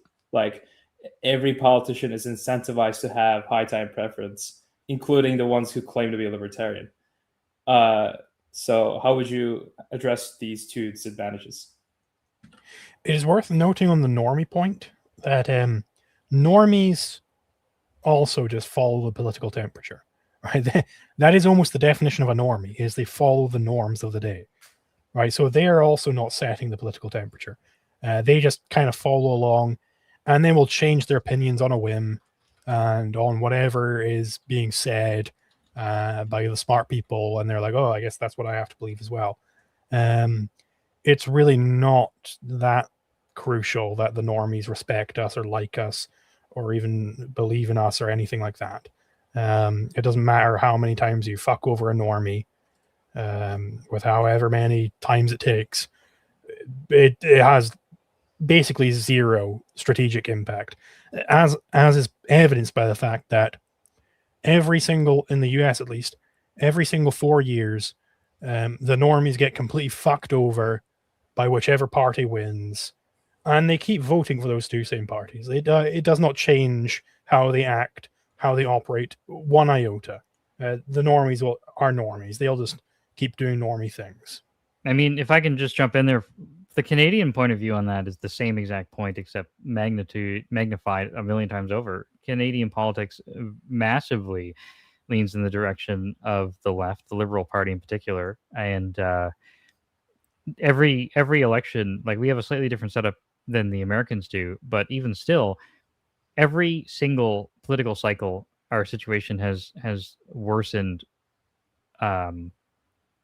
significantly, let's say, and it has only been resulting in an increase in loyalty to the statist intervention party.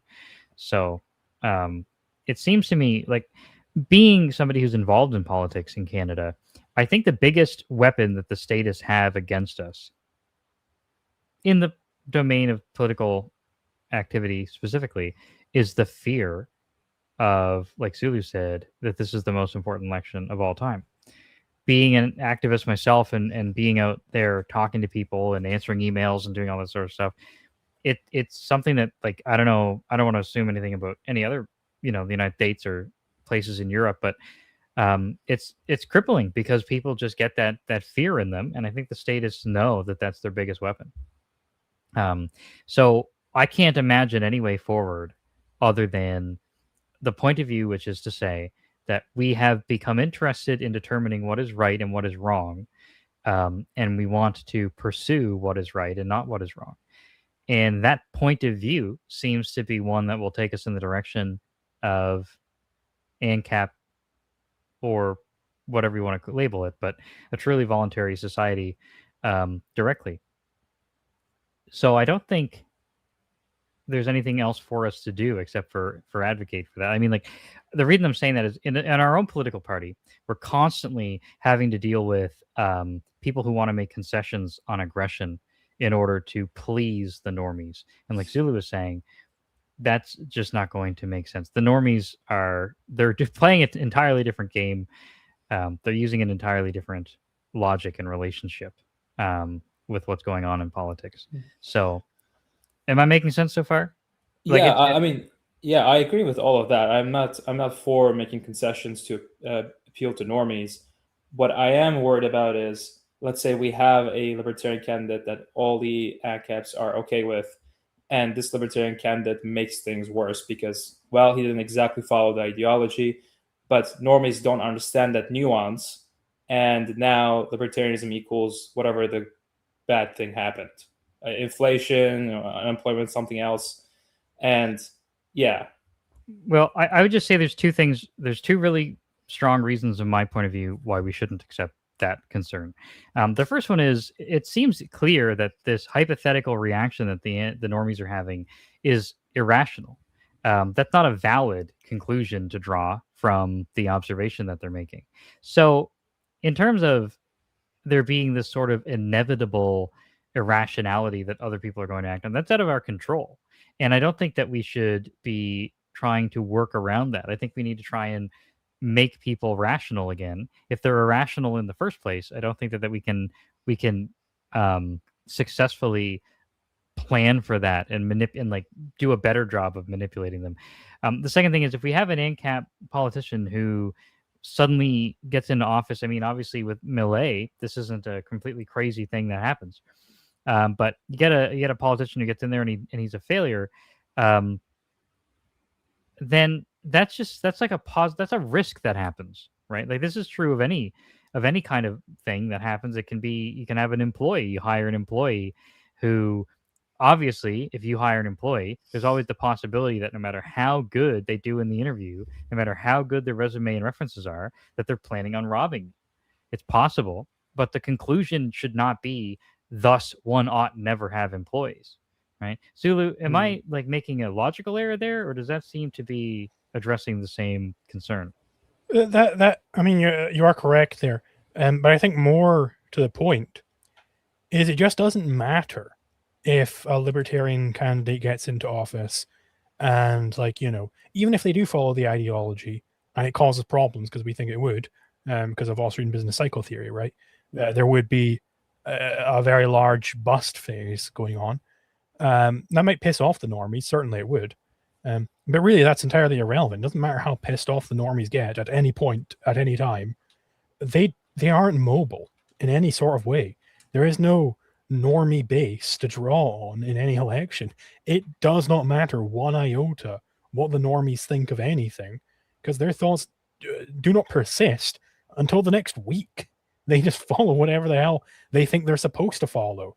And if the thinkers in society are telling them, no, we've got to persist with libertarianism, they're going to fucking persist with libertarianism.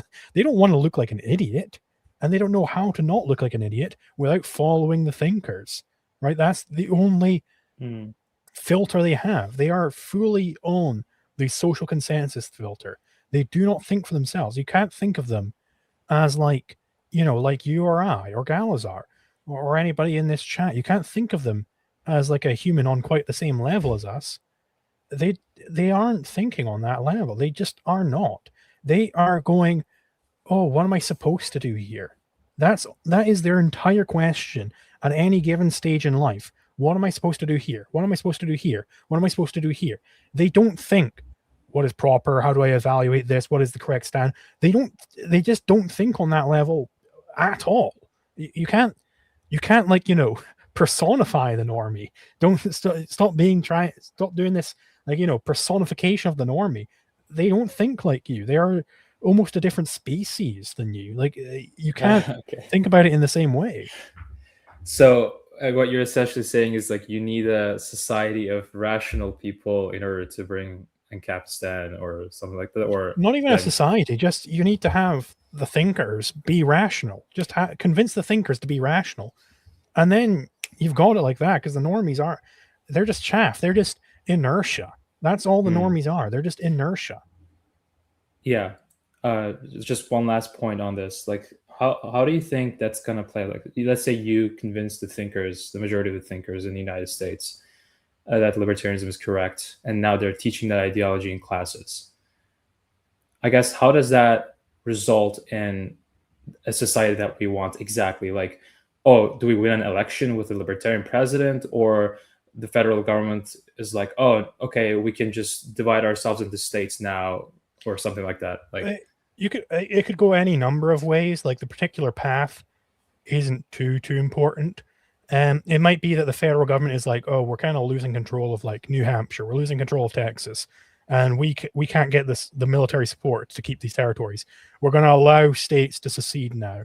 And then you can imagine like a careful parting off of states over time, project that out 100, 200 years, and there is no longer a US federal government at all, right? You can imagine that type of scenario happening very easily if we got the thinkers. Right. Yeah. I guess a similar thing happened to Ottoman Empire with the wave of nationalism, and a lot of riots started to happen, and that's how that empire fell. Yeah, I guess I'm just personally very skeptical. Like, my whole life, every time I supported or like thought a politician was good, they always turn out to be bad. Like, every single time. It's just like, it's kind of traumatizing. Like, not in a literal way, but like, it's just like, I can't in good conscience support another politician. Well, there certainly is a lot of historical data to look at and to extract some optimism from. I mean, Right. Zulu does a good job of giving a list of examples here, but history shows us that political change can happen very quickly, centered around a very small cabal of agitators, let's say. And so, considering the age of our movement, Ancap in particular, being, I don't know, it's got to be less than 100 years old, maybe 80 years old, let's say. We've made enormous progress. And sure, there's a lot about Millet that is disappointing. But at the same time, we should not be looking at somebody like Millet and think, oh, that was our fluky only shot we were ever going to get and we blew it. Millet is just the first and weakest example of us getting into office. And we have, with the trend that we're seeing now, it's inevitable, I think, that you're going to see more and more ANCAPs achieving office here and around the world. And I think all the data shows an optimistic trend. We just need to grin and bear the fact that we were born at the beginning of the exponential curve and not to the other end of it. But we have work to do, and it's work that's paying off. All right. Thank you for having me. It's been a pleasure. Thanks so much for calling, and I hope that we'll hear from you again. So there you are. That caller is free from his imprisonment here, being forced to ask questions for our entertainment. We do have another caller lined up, two, in fact, and I'm looking forward to answering both. Before we get there, we had a super chat, and this super chat demands an answer. The super chat says, not expecting an answer. Well, here you are. A pleasant surprise, I hope. But wanted to throw these questions out. 1, how do you privatize a highway system? 2, can privatization be an aggression in some cases? Like if people die from cut programs and etc. I think both of those questions are fascinating. And I want to get to both. Zulu, do you want to take the first crack? Sure. So I think the way you would privatize a highway system or anything else, there are multiple different ways you could do it. The proper way to do it would be, okay, does anybody actually justly own this? You know, either through like restitution or like, you know, they owned the land and then the state just plowed a fucking road over top of it. And they're like, hey, what the heck? The state's like, no, sorry, we own this land now. You know, stuff like that. It would be a massive patchwork dealio like that. You know, Walter Block suggests like a libertarian Nuremberg trials. You'd have to sort it all out in the courts and try and pair off like who properly owns what. And there might be massive swaths where nobody properly owns it, in which case it's open for homesteading. Go out there and homestead it, right?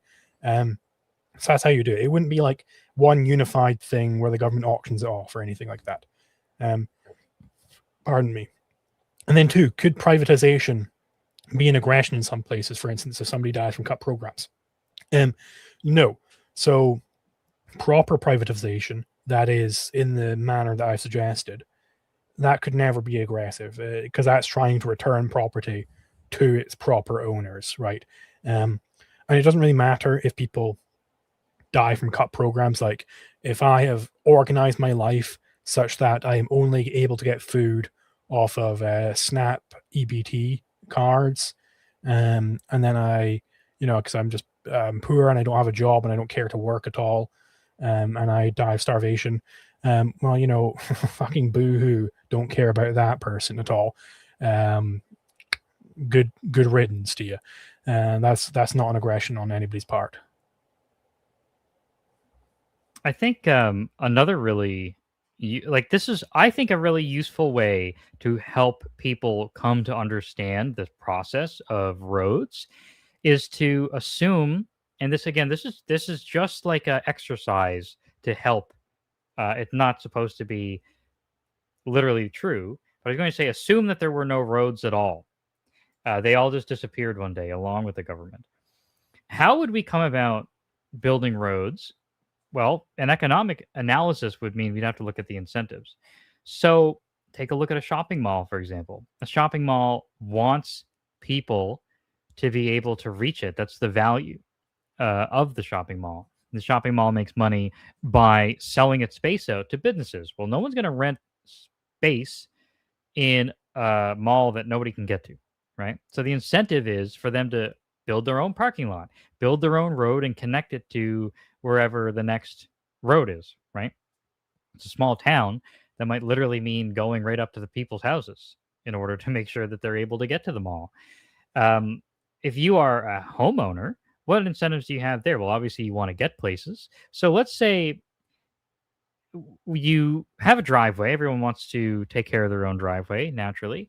But if you get down to the road, and then let's say you had a little suburban neighborhood, and some guy says, well, I've decided that this asphalt right in front of my house is mine now. I'm homesteading it, and I'm going to lay the asphalt or whatever where the road used to be, and now I own this, and I'm going to put a toll booth here, and this toll booth is going to charge $100 to everyone who's trying to leave the neighborhood. Well, what you're actually getting into there is the legality around an easement. So Zulu might be able to say more on easements. I like to say that Zulu's the resident legal expert here, but you can't just take control of that section and use it as a sort of donut homestead to trap everybody in the neighborhood. Now they have to pay you whatever you decide. I think if the owners of the roads are being NAP compliant, that they're going to quickly realize that there's, for how much time and how much money goes into maintaining even a small section of road, and how many limitations there are for what they can do with that without accidentally creating an aggression by, all the various ways that I think statists and socialists are worried that roads will be treated. I think that the real incentive is, you know what? It's going to be better off if I just have a road company connect all of our houses and take us to the mall. And then, maybe they charge a service fee, say, hey, we'll come in and connect all your houses for this cost, and we can finance it. So you guys pay us over this amount of time. And then after it's done, we'll maintain the road for you if you maintain a subscription. And then, of course, you get into like the free rider problem, and that's a whole, there's other conversations to be here. I'm just trying to avoid the super chat being an hour-long answer.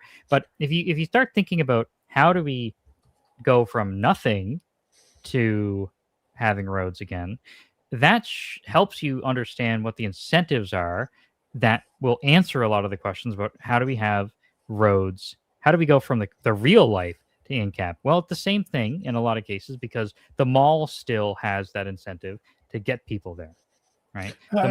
Oh, sorry. Yeah, go for it. So I will also add, not to cut you off there, that initially roads weren't like this state invention. They naturally formed. Like, if you look at like some historical map of Europe in the Middle Ages, and you look at the roads, and then you look at Google Maps, you notice a lot of the roads are actually line up pretty much perfectly. How did those roads form? Well, they were desire lines, right? They were desire lines between different places people wanted to go, and they'd walk there or they'd gallop on a horse or whatever else. And it weren't these roads, they weren't maintained by the government, they weren't built by the government, they weren't anything by the government. They just formed naturally. That's just how society works. People naturally form these roads, and any modern context, there's a fucking nuke just go off. Why didn't my camera just flash red there? Yeah, I saw that too. In a modern context, of course, you could then go ahead and try and improve these roads through modern technology. But fundamentally, it's not a question of how will we build the roads. It's a question of, what are the correct property rights over the roads, and I think our system solves that pretty well. Yep, I think that I couldn't. The desire lines, by the way, for anyone who's not heard that before, that's an actual technical term, and it's a really interesting one. Zulu, you're 100% right. I think that these things are like I build roads in real life. Okay, that's one of the things I do because I'm mainly a welder fabricator, but I work for a contractor and I build roads. That is a thing that I do.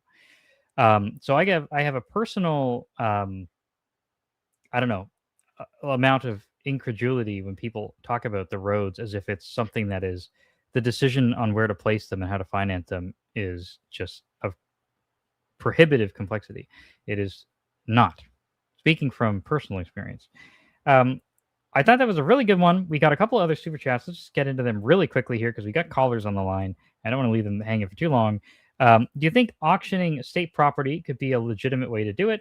I know you couldn't do it for everything, but for some specific things. I will say yes. Zulu, do you have anything else to say about that? So, auctioning, it would have to be very carefully considered how you go about it. It can't just be, it certainly can't be the government auctions this off and then they keep the money. And it can't be, they auction it off arbitrarily and it gets given to arbitrary taxpayers or anything like that. I think fundamentally you have to concern yourself with who is the proper owner of this property. Maybe you can hold it like as a guardianship arrangement.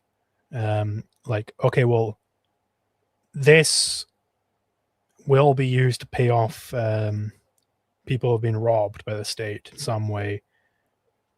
You have to be very, very, very, very, very careful about it, though. It can't be just this kind of, oh, we'll just auction everything off and then suddenly then you pay back the taxpayer. That's kind of too simplistic. And the reason why I'm being pretty vague about this is because it's so very case dependent. Like, it is very, very case dependent on how you go about it. It can't be any sort of sweeping proposal for property privatization, at least in the optimal case. It is, of course, would be great if the state instantly said, okay, we're auctioning off all our state possessions and returning all the money to the taxpayers. That would be a fantastic improvement, but it's not optimal. I would say, too, I did want to give a really short answer there, which is why I went with one word, but I regret that now. I do want to say that there was a specific issue that came up in Canadian politics recently where some politicians were advocating, some libertarian politicians were advocating for the idea that we should institute a tax in order to compensate people who were the subject of previous government aggressions. And so my perspective on that, mine and others, was that we shouldn't do that because that's sort of self-defeating logic, right? If we are instituting, Zulu's actually getting hacked right now by the state. We're trying to shut down his stream. Somebody's trying to, like, I don't know, kill me or something. As long as it's on the webcam side and not a huge red flash coming through the window, that'd be a little bit more of a severe. It's not a huge red flash. I don't know what the heck is happening. I mean, my webcam wasn't working earlier, so I had to restart my computer. Maybe I just need a new fucking webcam. Maybe that's the problem. Might be a sign. Although it's also keeping our viewers awake, so maybe we'll keep it. So what was proposed was if people get together and sue the state for rightfully sue the state in some sort of like, hey, you guys did all this nasty shit against us. I would say for the most part, that those lawsuits are going to need to be, like, as a methodological individualist, those are going to be lawsuits that need to be correctly levied against the individuals who did the aggression. But if we're in a situation where the institutional limitations require us to deal with this in a sort of suboptimal way, then auctioning off crown land in order to see that those people who have righteous lawsuits might be something at face value that seems tolerable. But even still, it is challenging to say even that much, because, like Zulu pointed out, it seems that it would be preferable in terms of NAP compliance to keep those lawsuits to the individuals who committed the acts of aggression, in which case the introduction of selling crown lands to deal with a collective lawsuit might be on the other side of the red line. It might not be the right solution. So, yeah, I don't know. We'll move on to the next one, unless you want to put a ribbon on that in some other way. All right. So the next one is, do you have a personal solution to dealing with a K-shaped economy when you are on the bottom of the K and you don't have parents on any boards? I don't understand that question, so I'm going to hand it to you. I vaguely recall the term K-shaped economy. Do you recall what that means, guys? Or if not, I can look it up. It's like things are going in different directions. I just remember that much. I can't remember the specifics. Yes, I looked it up just now as well to give myself a refresher, and it was seemingly a topic of a complexity that I'm not going to be able to do any justice to here, not being familiar with it. But I did want to give it the chance to be answered if you knew about it. Let me grok it. Grok will probably know. Sure. We're all learning together here, and there's no shame in that. Oh my god, I got nuked again. Zulu's actually been live streaming from inside a microwave due to statist space limitations. Yeah. State imposed. I probably shouldn't have bought all that uranium today. That's probably what's doing it. But yeah, no, I vaguely recall the term K-shaped economy, but I don't quite remember what it means. K-shaped economy is a situation in which different parts of the economy or society move in opposite directions at the same time. One segment improves or grows while another stagnates or declines. Okay. So do you have any personal solution? Pardon me? Do you have a personal solution to dealing with a K-shaped economy when you're on the bottom of the K and you don't have parents on any boards? I don't know the relation of that to what I'm seeing here. So, I mean, I would recommend, just as a general investing strategy, to be somewhat diversified. I'm pretty diversified in my investments. And then, if one part recovers, another part declines, it doesn't really, necessarily wipe you out at all. If you're in a declining position, it's going to depend on your situation. Maybe you got to take extra hours at work. Maybe you got to sell off some of your investments. Maybe you got to downsize. It's going to be very, very personal if you're on the bottom side of that K. If you're on the top side of that K, great. Reinvest the earnings. Yeah, let's leave it there. I think I'm going to struggle to do it better justice. We're bringing up our next caller. Baz, you're on the line. Thanks so much for your patience. We super appreciate it. How are you? Can you hear us?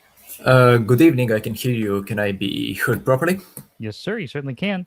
It sounds like you wanted to talk about how rights are granted according to the non-aggression principle and why animals don't have them. Well, yes, I do have the basic understanding, which is that the reason why humans have rights and why animals don't is because humans have concept formation, which, let's say, I'm not sure if there would be any other better standard that I would prefer to say who should and should not be given rights. So let's say that I agree with that. The question then becomes, however, if you meet someone, for example, in the wilderness, in some unhomesteaded location, you meet some person who and let's say you have the ability to just reach into their mind and determine whether they have the ability to form concepts or not. Would you be, if you determine that they don't, by some true measure, would you then be able to, for example, enslave them or even kill them? Yes, but it wouldn't be slavery. All right. Sure. But then my question becomes that, of course, since we can't merely reach into the mind of a person and determine if they have concept formation, you would, of course, if you meet some person who seems to you that he doesn't have the ability to form concepts, you would need to perform some very thorough investigation into whether this person actually can, or if they, for example, are merely delayed, or they have the potential in the future, or they might have there might be repaired in some way, or they can and merely can't communicate that fact to us. Yeah, exactly. Why wouldn't you?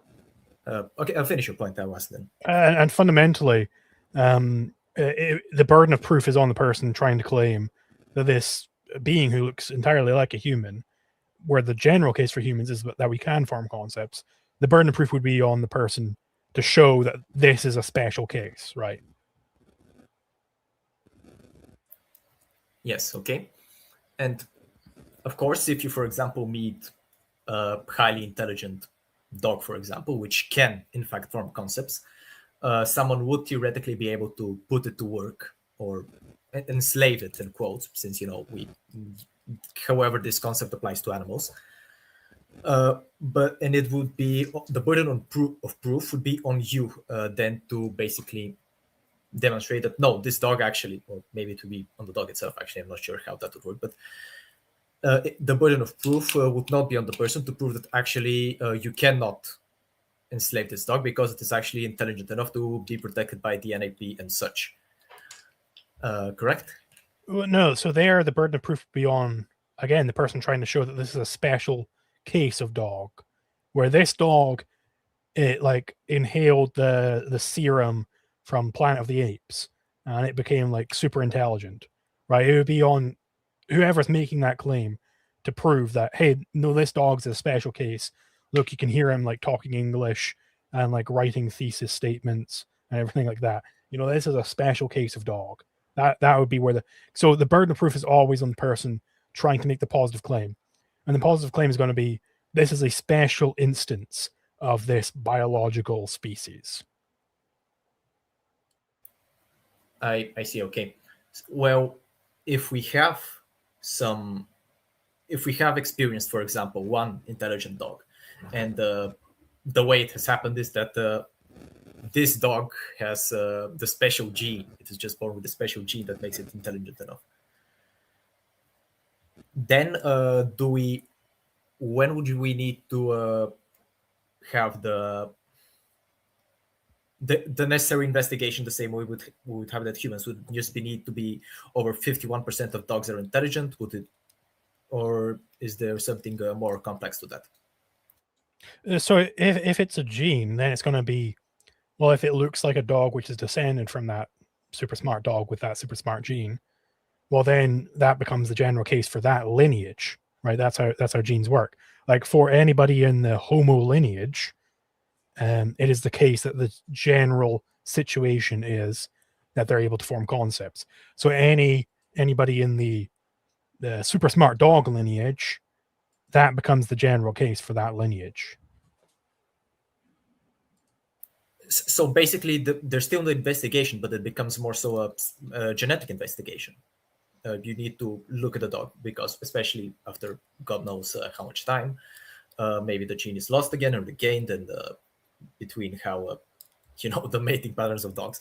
But it would basically become a genetic investigation in any future attempts to determine whether a certain dog would be granted rights under the NAP. Correct? Yes, and specifically, I want to clarify: genetic investigation doesn't necessarily mean that you're actually sequencing its genome or anything. I can do a genetic investigation of Galazar right now, and I can tell you for sure that he is a descendant of Homo sapiens. I know that for sure. I've not sequenced his genome at all, as far as he's aware, but I can tell you for sure that he is a descendant of Homo sapiens. Not at all intended to be dismissive of the question, but I wonder is the utility in the question that we're anticipating the arrival of the serum, or is the utility in that it reveals something important about the NAP in the real world? Well, the line I was going to go down was basically that if we need to always perform investigations for humans, and if we see even one case of an intelligent animal, would it mean that we also need to always perform investigations as to whether, before we decide to kill an animal, for example, would we also need to always perform an investigation into whether said animal is intelligent and actually has rights under the NAP? That's the kind of question, I think, that by its nature, the NAP isn't capable of, nor should it be, of giving a concrete answer. What that is I think what we would call a continuum problem, where let's say that over time there is the emergence of intelligent dogs, intelligence sufficient that they would become subject to the non-aggression principle. So as that happens over time, we need to do our best to try and figure out. This is the same as, how old do you need to be to drive, right? Now, obviously, we're not statists. We're not going to approach that. But when they try to come up with a determination, they need to decide, okay, if it's too old, like any age that we pick is going to result in cutting off some people who should have been able to drive and letting some people drive who shouldn't have been able to. And so as the emergence of this intelligent dog phenomenon plays out, then the people who are responsible for rights enforcement are going to have to be privy to the individual scenarios and do it on a case by case basis, almost determining, okay, well, this was the first dog ever, or this was the third dog ever. Was this person justified in, this person, obviously this was the 50th dog, but where it happened, this person didn't even know that this was going on. They didn't even know there were other intelligent dogs, right? Like, and they just had this dog as a pet or whatever. They need to play it by case by case. This isn't the kind of thing where, at least as far as I can tell, this is not the type of question that we can analyze the NAP and reach a conclusion about, what percentage of dogs have to be a certain level of intelligence for us to pass certain NAP laws or something like that. Zulu, are you in agreement with me there, or am I perhaps oversimplifying? It is definitely an epistemic question. It's not specifically, because the legal theory is very clear on the standard. So we do have to delve down into epistemology for, like, okay, when are the investigations proper? When are they not? When can you be certain, right?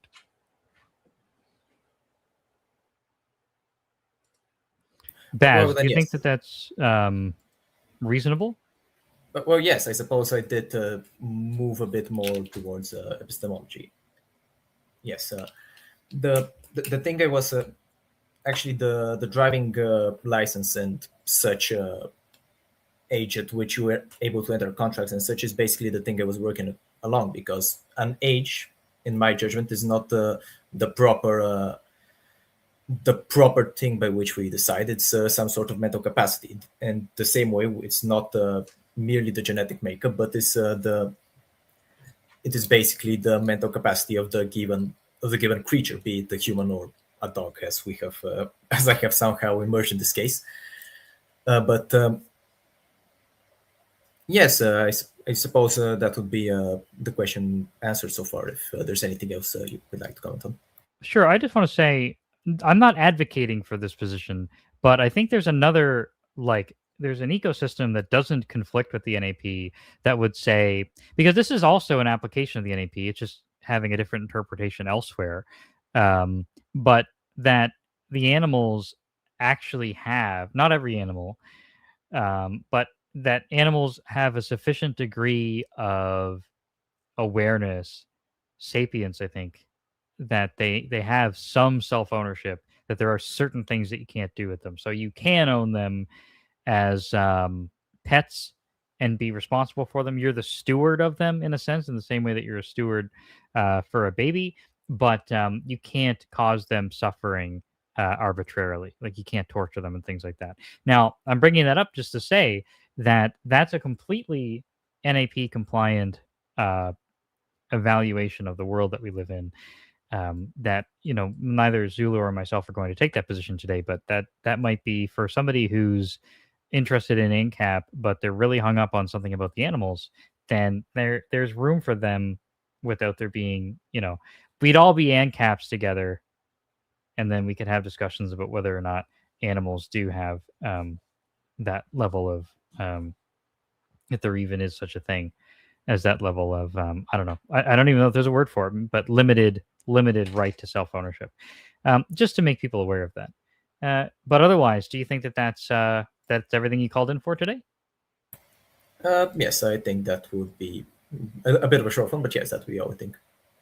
Awesome. All right. Well, thanks so much for calling in. I hope that we'll hear from you again. Please feel free to reach out again if you have anything else you'd like to talk to us about, any other questions on that topic or another topic. And we're going to move on to our final caller of the night. This is Caleb Knight. Caleb, can you hear us? Yes. Can you hear me? I It is certainly a bit can. windy at the moment. Yeah, you're here. You're on the line. We're having no problems Yes. hearing you. I've got your All right. questions here, but why don't we I'll let you just ask your question and we'll jump right into it. So Well, it's windy 'cause of all the preamble wind and going off. I'll just say that. That's why it's windy. yeah, preamble and to lay my own biases out here. So no accusations of dishonesty or something like that. I am young and exploring shit. This is my first time actually interacting with Ancaps. So far I'm on the line of Sargon of Akkad and Jordan Peterson ideologically. I've met Jordan Peterson. Yeah, he's an interesting fellow. Yeah. So the question being, I'm assuming it's along the lines of the non-aggression principle, but is there a definitive line between morality and economics when it comes to society specifically? Well, Zulu, I think you're going to be the right guy to answer that question at face value. Sure. So economics itself is a science. It's a field of study. Namely, it's discussing Crusoe economics and catalactics. Crusoe economics being basically the science of what it takes to produce, value theory, all that type of thing. Catalactics being what happens when you bring other people into the equation. It's all just basically a subset of praxeology, science of human action, on our view at least. Now, that, on our view, is going to be entirely value free. It's not going to be incorporated with ethics. But we do think ethics itself is a science in its own right. At least I do. I don't want to speak for Galazar. So it depends on what you mean by economic. Do you mean which economic system would be best? Because we would definitely say that free market economic system would be the best based on our ethics. Well, I think a way to reframe it is, so the logic chain I follow to get here to the question is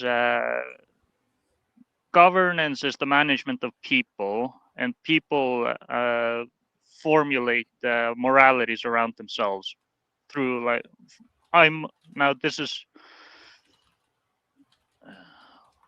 a bit retarded, excuse me. I'm formulating the sentence more precisely. It's all good.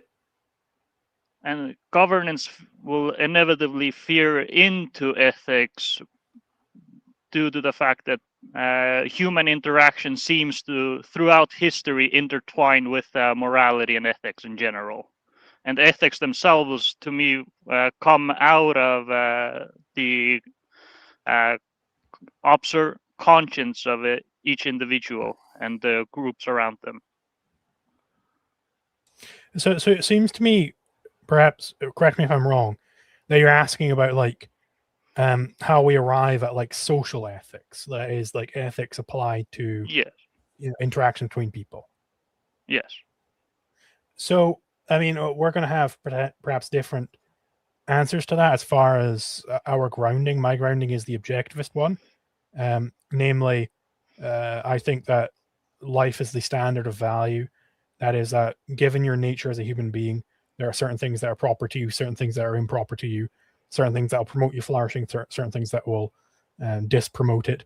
And then you can apply that to the personal level first, and then you get to rational egoism, and then you can apply it to the social level. What are the proper interactions between people? Where we end up converging, at the very least, as all ANCAPs do, is on the question of law, namely, what is the correct way to deal with conflicts? Because we've got this problem we can all recognize. There's this thing called scarcity, namely, people hate that I keep bringing up this exact same example, but you're new, so I'm going to bring it up anyway. Yeah. Namely, we're on a desert island. There's Robinson Crusoe and there's Friday. Those are our two characters. Robinson Crusoe, he goes off into nature. He collects a stick. He pulls it off of a tree, right? And he fashions it into a spear. And he's going to go spear fishing with it, right? And as he's bounding off to the ocean to spearfish, Friday, he looks over and he goes, hey, in his head, I reckon that stick would be great for stoking this fire I've got here. That's what I want to do. So he runs over to Crusoe and he tries to snatch the stick away from Crusoe. Well, what do we observe immediately? We observe that Crusoe can't spearfish at the same time that Friday stokes his fire with that same stick, right? We describe this as being scarce. The stick is scarce. And we describe this situation as being a conflict. That is mutually exclusive actions. Crusoe's action excludes Friday's action and vice versa. So that is the fundamental question of law. What do you do about this problem that we face? Because we don't live in the Garden of Eden. How do we deal with this? Our answer to that question is the non-aggression principle. Aggression meaning the initiation of conflicts. So we are saying basically that Friday has done something wrong there, that Friday should not have started this conflict, that Crusoe should be given priority over the usage of the stick. That is basically where all ANCAPs converge on. If you don't agree with that principle, you're not an anarcho-capitalist. So, by proxy of the non-aggression principle, in any conflict, which will often veers also into morality itself, it is basically first come, first served. Is he who got the thing first gets priority treatment to the thing. Exactly right. We describe that by the homestead principle, or sometimes called the first comer principle. Is exactly correct. The person who got to the thing first is the one who owns it. Some old ANCAPs, they like to split the non-aggression principle and the homestead principle off into two separate things. I think that's ludicrous. I think with just the non-aggression principle, a direct corollary of it is the homestead principle. First come, first serve, right? Right.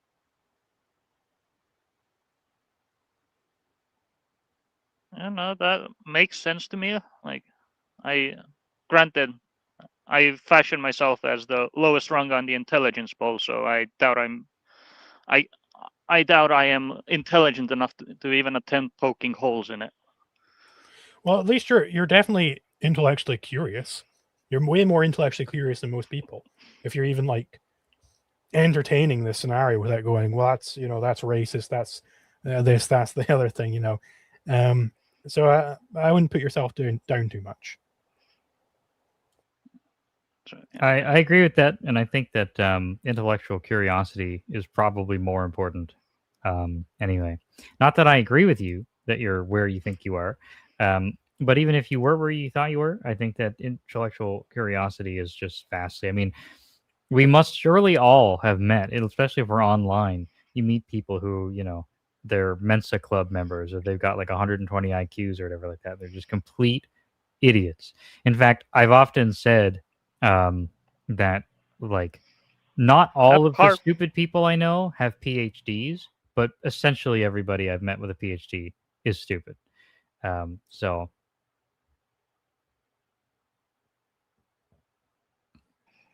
yes, coming from the politics sphere of the internet, yes, a lot of PhDs behave rather idiotically. They sure do. They sure do. I said this on the last stream, but I mean, I've had a PhD who was like an experimental scientist tell me basically that as far as he was aware, what is true about reality doesn't matter. The only thing that matters when you're a scientist is that you produce literature, like you publish articles that help marginalized people get funding from the government. That And was that's the an role of the experimental scientist. scientist. Oh yeah, yeah. No, this was somebody who like has a lab. So, what can you do? I mean, It sounds like they weren't in.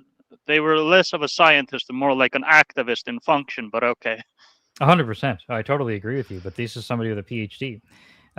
So yeah, man. Look, honestly, the NAP and the Ancap point of view, it's such a for most people, it's a huge shift in what you're used to, and it takes time.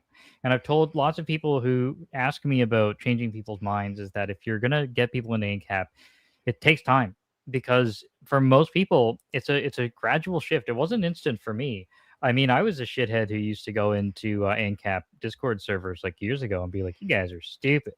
Wait, you think someone's going to steal my mailbox and I'm not going to be able to solve that problem because I can't call the police? Like, this is an idiot group of people." It just takes time, and you got to be patient with yourself. But intellectual curiosity is the mechanism that'll take you to the truth, not how many books you can remember, and not what score you get on an IQ test.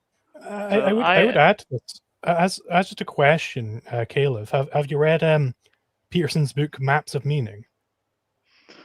No, I'm definitely young should. and barely getting through the economic situation and trying to get out of my parents' wing. So I'm already spending more than I have on what little I have. No worries. Definitely, when you get the chance, give that book a read. Peterson has this anecdote in the book where he's talking about his socialist days, how he was just kind of an NPC, would be the term we would use to describe it now, where he would just sort of borrow other people's ideas and think that therefore those were his ideas. The fact that you're already breaking out of that and engaging with the non-aggression principle is a very positive sign. And like the way he describes it is very much like how I felt when I became an Ancap, when I discovered the non-aggression principle. I was like, and recognized its implications. I was like, oh shit, yeah, this is the correct theory of law. Is like it's suddenly you're no longer borrowing ideas, you're actually able to apply philosophy to the questions of law and policy. And philosophy was a thing I used to hate because I didn't understand what philosophy actually entailed. What was it? So, like I said, I am. The accurate meme for me is the stereotypical. I'm gonna use redundant term here. Alt-right Christian nationalist, not like Christian nationalist, but like a Christian who happens to be a nationalist.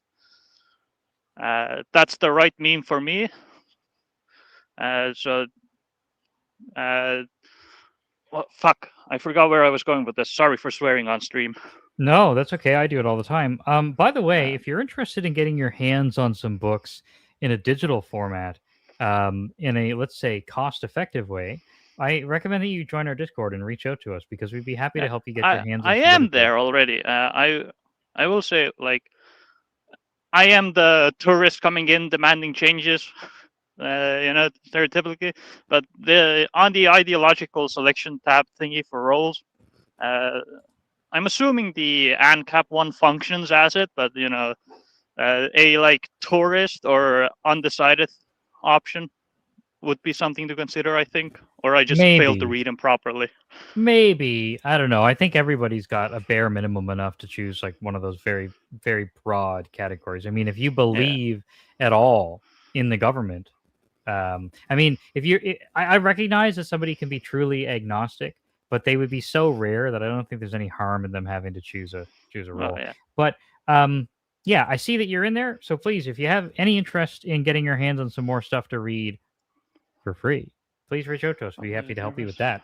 There's nothing better than teaching a man to fish, and that would be something we'd love to help with. Right. I remembered where I was going with this.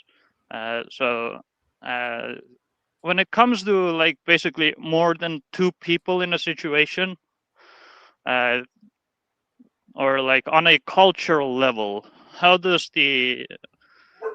would the Ancapistan or whatever counteract building tensions, I guess? Like What my you what, main source being like the UK right now. There is a clear buildup between like hostile immigrations, the government, and the actual British people at the moment. so And what I Sargon what of I Akkad made this. I don't know where he himself got it from, but he gave me this point. That's what I'm getting at. Is that there seems to be like a cultural, assuming there is a cultural level consciousness in people. There's also a cultural demand for justice on like a group basis. Yeah. So what you want to become aware of and familiarize yourself with is something called methodological individualism. It's we don't deal with in Ancap in that tradition. Anybody who correctly follows methodological individualism is not interested in collective consciousness whatsoever. That's a nonsense term that we wouldn't really deal with in any way other than to reject it. And Sargon of Akkad is somebody who I think advocates for. I recognize the utility in Sargon doing the journalism of making people aware of problems that are happening. I think that's important work. I don't think that Sargon proposes coherent, reasonable solutions to problems like that. So if we want to talk about culture wars stuff, Yeah, no. the immigrant problem is big, but somebody like Sargon's going to advocate that we deal with that through intervention. And so in doing so, definitely, I do agree there. So there's an entirely different way of looking at that, which is methodological individualism, that I think cuts away all the chaff, and it leaves us with the wheat of an obvious solution that's actually, in terms of if we did decide to implement it, would be very effective and very costless relatively. So a conversation I have all the time, like since we're on this, is people say no, like I'm pretty skeptical about the immigration situation myself, but sorry, I got distracted there. So I'm not a big fan of it myself, but one of the conversations that I have a lot is people being like, well, we need to do something that looks like we need to have people. We need to get the police to remove these people by force. We got to de-immigrate them. We got to, whatever. And my contention, yelling deport, deport, deport. That style of argumentation. Yeah. But economics and methodological individualism, they're going to give you the opportunity to get into, I think, a much clearer analysis of why those people are coming here and why they're coming here in the way that they are, in the numbers that they are. And so one example of a solution would be if we just if we recognize the activity of the states as being aggressive activity, we would recognize that every subsidy, every welfare supplement, every regulation, every program that they have to the advantage of the immigrants would be inappropriate. Not because we've started with the assumption that immigrants are bad, but we started with the assumption that aggression is bad. If we followed through with that and we removed those things, then essentially every incentive that's bringing those people to the places that they're going would be gone, and their ability to stay there would be gone. Now we've taken so long to recognize this, that there's many immigrants who've come in and they have been able to take advantage of those programs to accrue capital, and now they own businesses and stuff like that. And such embedded people would not be simply removed by getting rid of welfare. But none of the costs of hiring like a huge institution like ICE, for example, would be associated with that solution. And if we actually did try to do this mass deportation thing, one can only imagine the strife that would be inflicted on society as that actually played out. Zulu, I've monopolized the conversation. I wonder if you've got any thoughts that you're waiting for a chance to get out there about this. Yeah, no, I just want to say apologies for apparently I keep getting nuked. I put a little disclaimer up there. to inform people what is happening. But yeah, no, I think you're directionally correct on the whole issue with Sargon's analysis. Is that it is fundamentally presuming the legitimacy of the state. Is presuming that this sort of collectivist lens that the government does legitimately own all this property, which is not the case. I have multiple videos talking about why I'm an open borders believer. I've got a video on specifically open borders, and then also my video on anatomy as the libertarian, it's called. I go into it further. Jesus Christ, what? I need to buy a new camera at this point. Like, your webcam is actually like it's like a heartbeat. I think it's gaining sentience. Yeah, I need to buy a new one. Kill the clanker before it kills us. But yeah, so I think there are legitimate, like, for instance, just to give you like a thread, why are all these immigrants coming here? Which, I've said this before. I've said this many times. I'm probably in the top 1% of open borders people in terms of hating the immigrants the most. I fundamentally don't like these people. I fundamentally despise them. The Muslims, the Pakistanis. I don't like them. At least the ones who are coming over here. I'm sure there are good ones out there, but the bulk of them I do not enjoy. Why are they coming here? Well, they get economic opportunities. They get protection from the police. Why do they get all this stuff? Well, because they get a bunch of welfare. They get a bunch of state privilege. Like, if you read the rape gang inquiry report, like, they get so many state privileges. I value my sleep too much for that, but I secondhand information. Yes, yeah, it's a rough one. I'll give you that. I'll definitely. It's not for everybody, that one. You need a strong stomach. Exactly. I know my limits. There's, I had a conversation recently with somebody. I mean, I take a pretty strong stance on this, and Zulu's sort of emboldened me to say this. But if it is the case that the government is stealing from us, I think there's a really good argument to be made that we ought to look poorly on the act of traveling somewhere with the explicit purpose of being the beneficiary of an aggression that's being inflicted on someone else. And so I certainly think that there's a good precedent to say, hey, like, these people are doing something objectionable in a moral sense, and perhaps even in a legal sense. So one thing I do want to say, to be the Sargon fanboy here, or play devil's advocate, however you want to take it, is I am noticing emergent overlap between you, despite coming from different analytical points, where Sargon also hates his government and also wants all the incentives for them to come here to be ripped off. The difference is, and I think it's a really important difference, is that the reaction that like Zulu and myself here are saying, hey, these are the core principles, whether or not the immigration situation is unfolding as it is. We got to stick to these principles because they're right. The statist answer to this question is, hey, this problem is happening. I want my team to be endowed with new powers over other people as in response to this. And that's wrong. Aggression is just always wrong.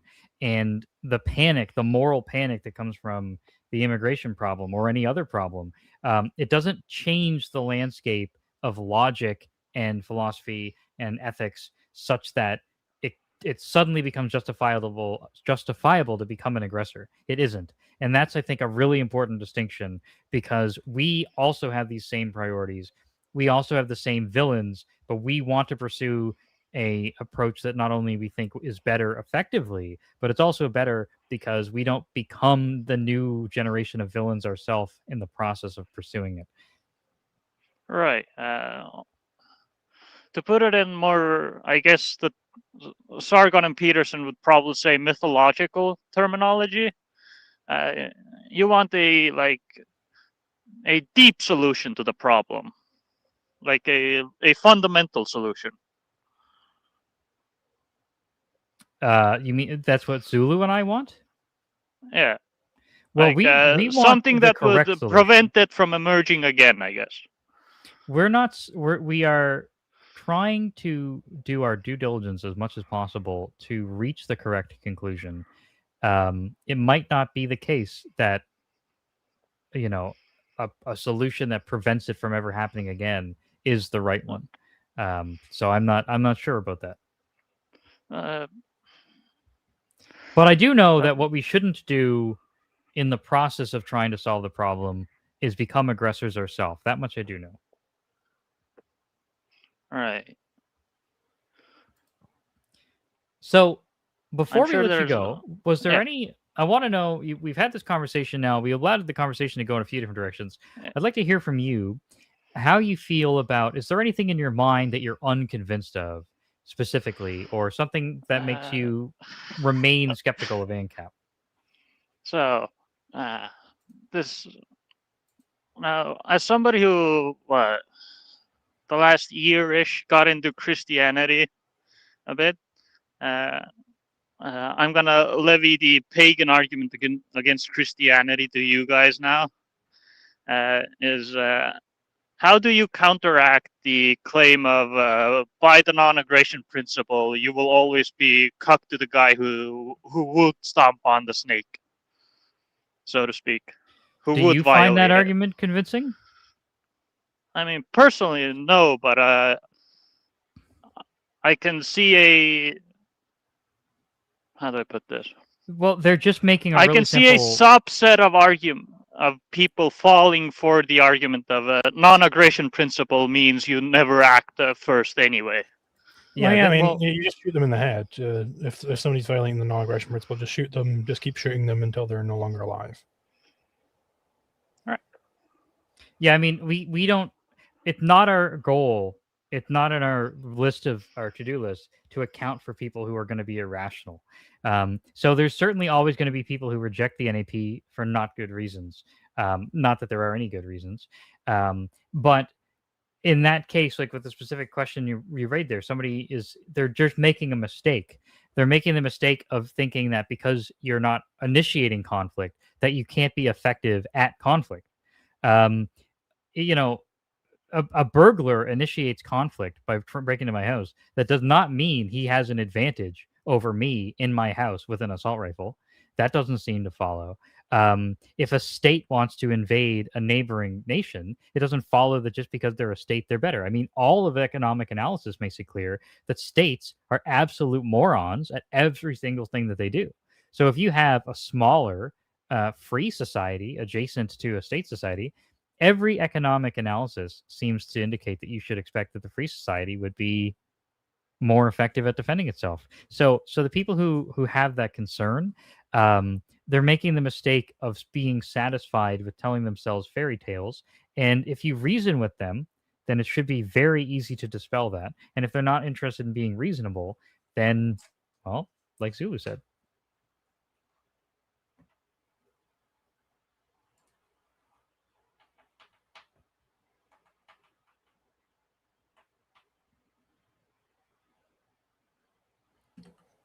Any last words? Not in a threatening way. Any last words as in, are you satisfied with wrapping up this conversation?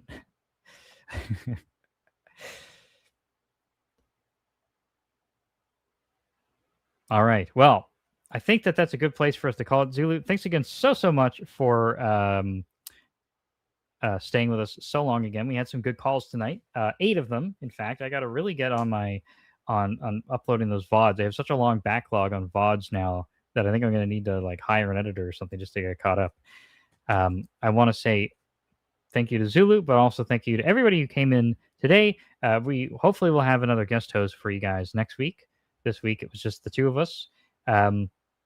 Please remember that we have a Discord server where you're welcome to come in, talk to us. We have a really active, friendly community where if you're an Ancap, you'll find like-minded people. And if you're skeptical, you'll have the opportunity to have a very meaningful, respectful conversation. We had a guest appearance again from Based If True earlier, and I'm going to include his channel down in the description. Highly recommended, as well as Springtime of Nations and Anarcho Econ. Might as well throw him in there too. All of those channels highly recommended.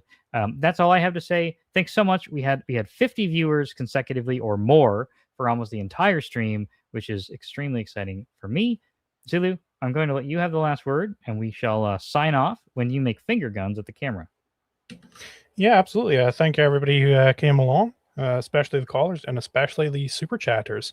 Reminder: we do have a Patreon channel for this show. I believe there's there's benefits you can get there. Gals, are what are those benefits? You get $1 million a month, presumably. You get something.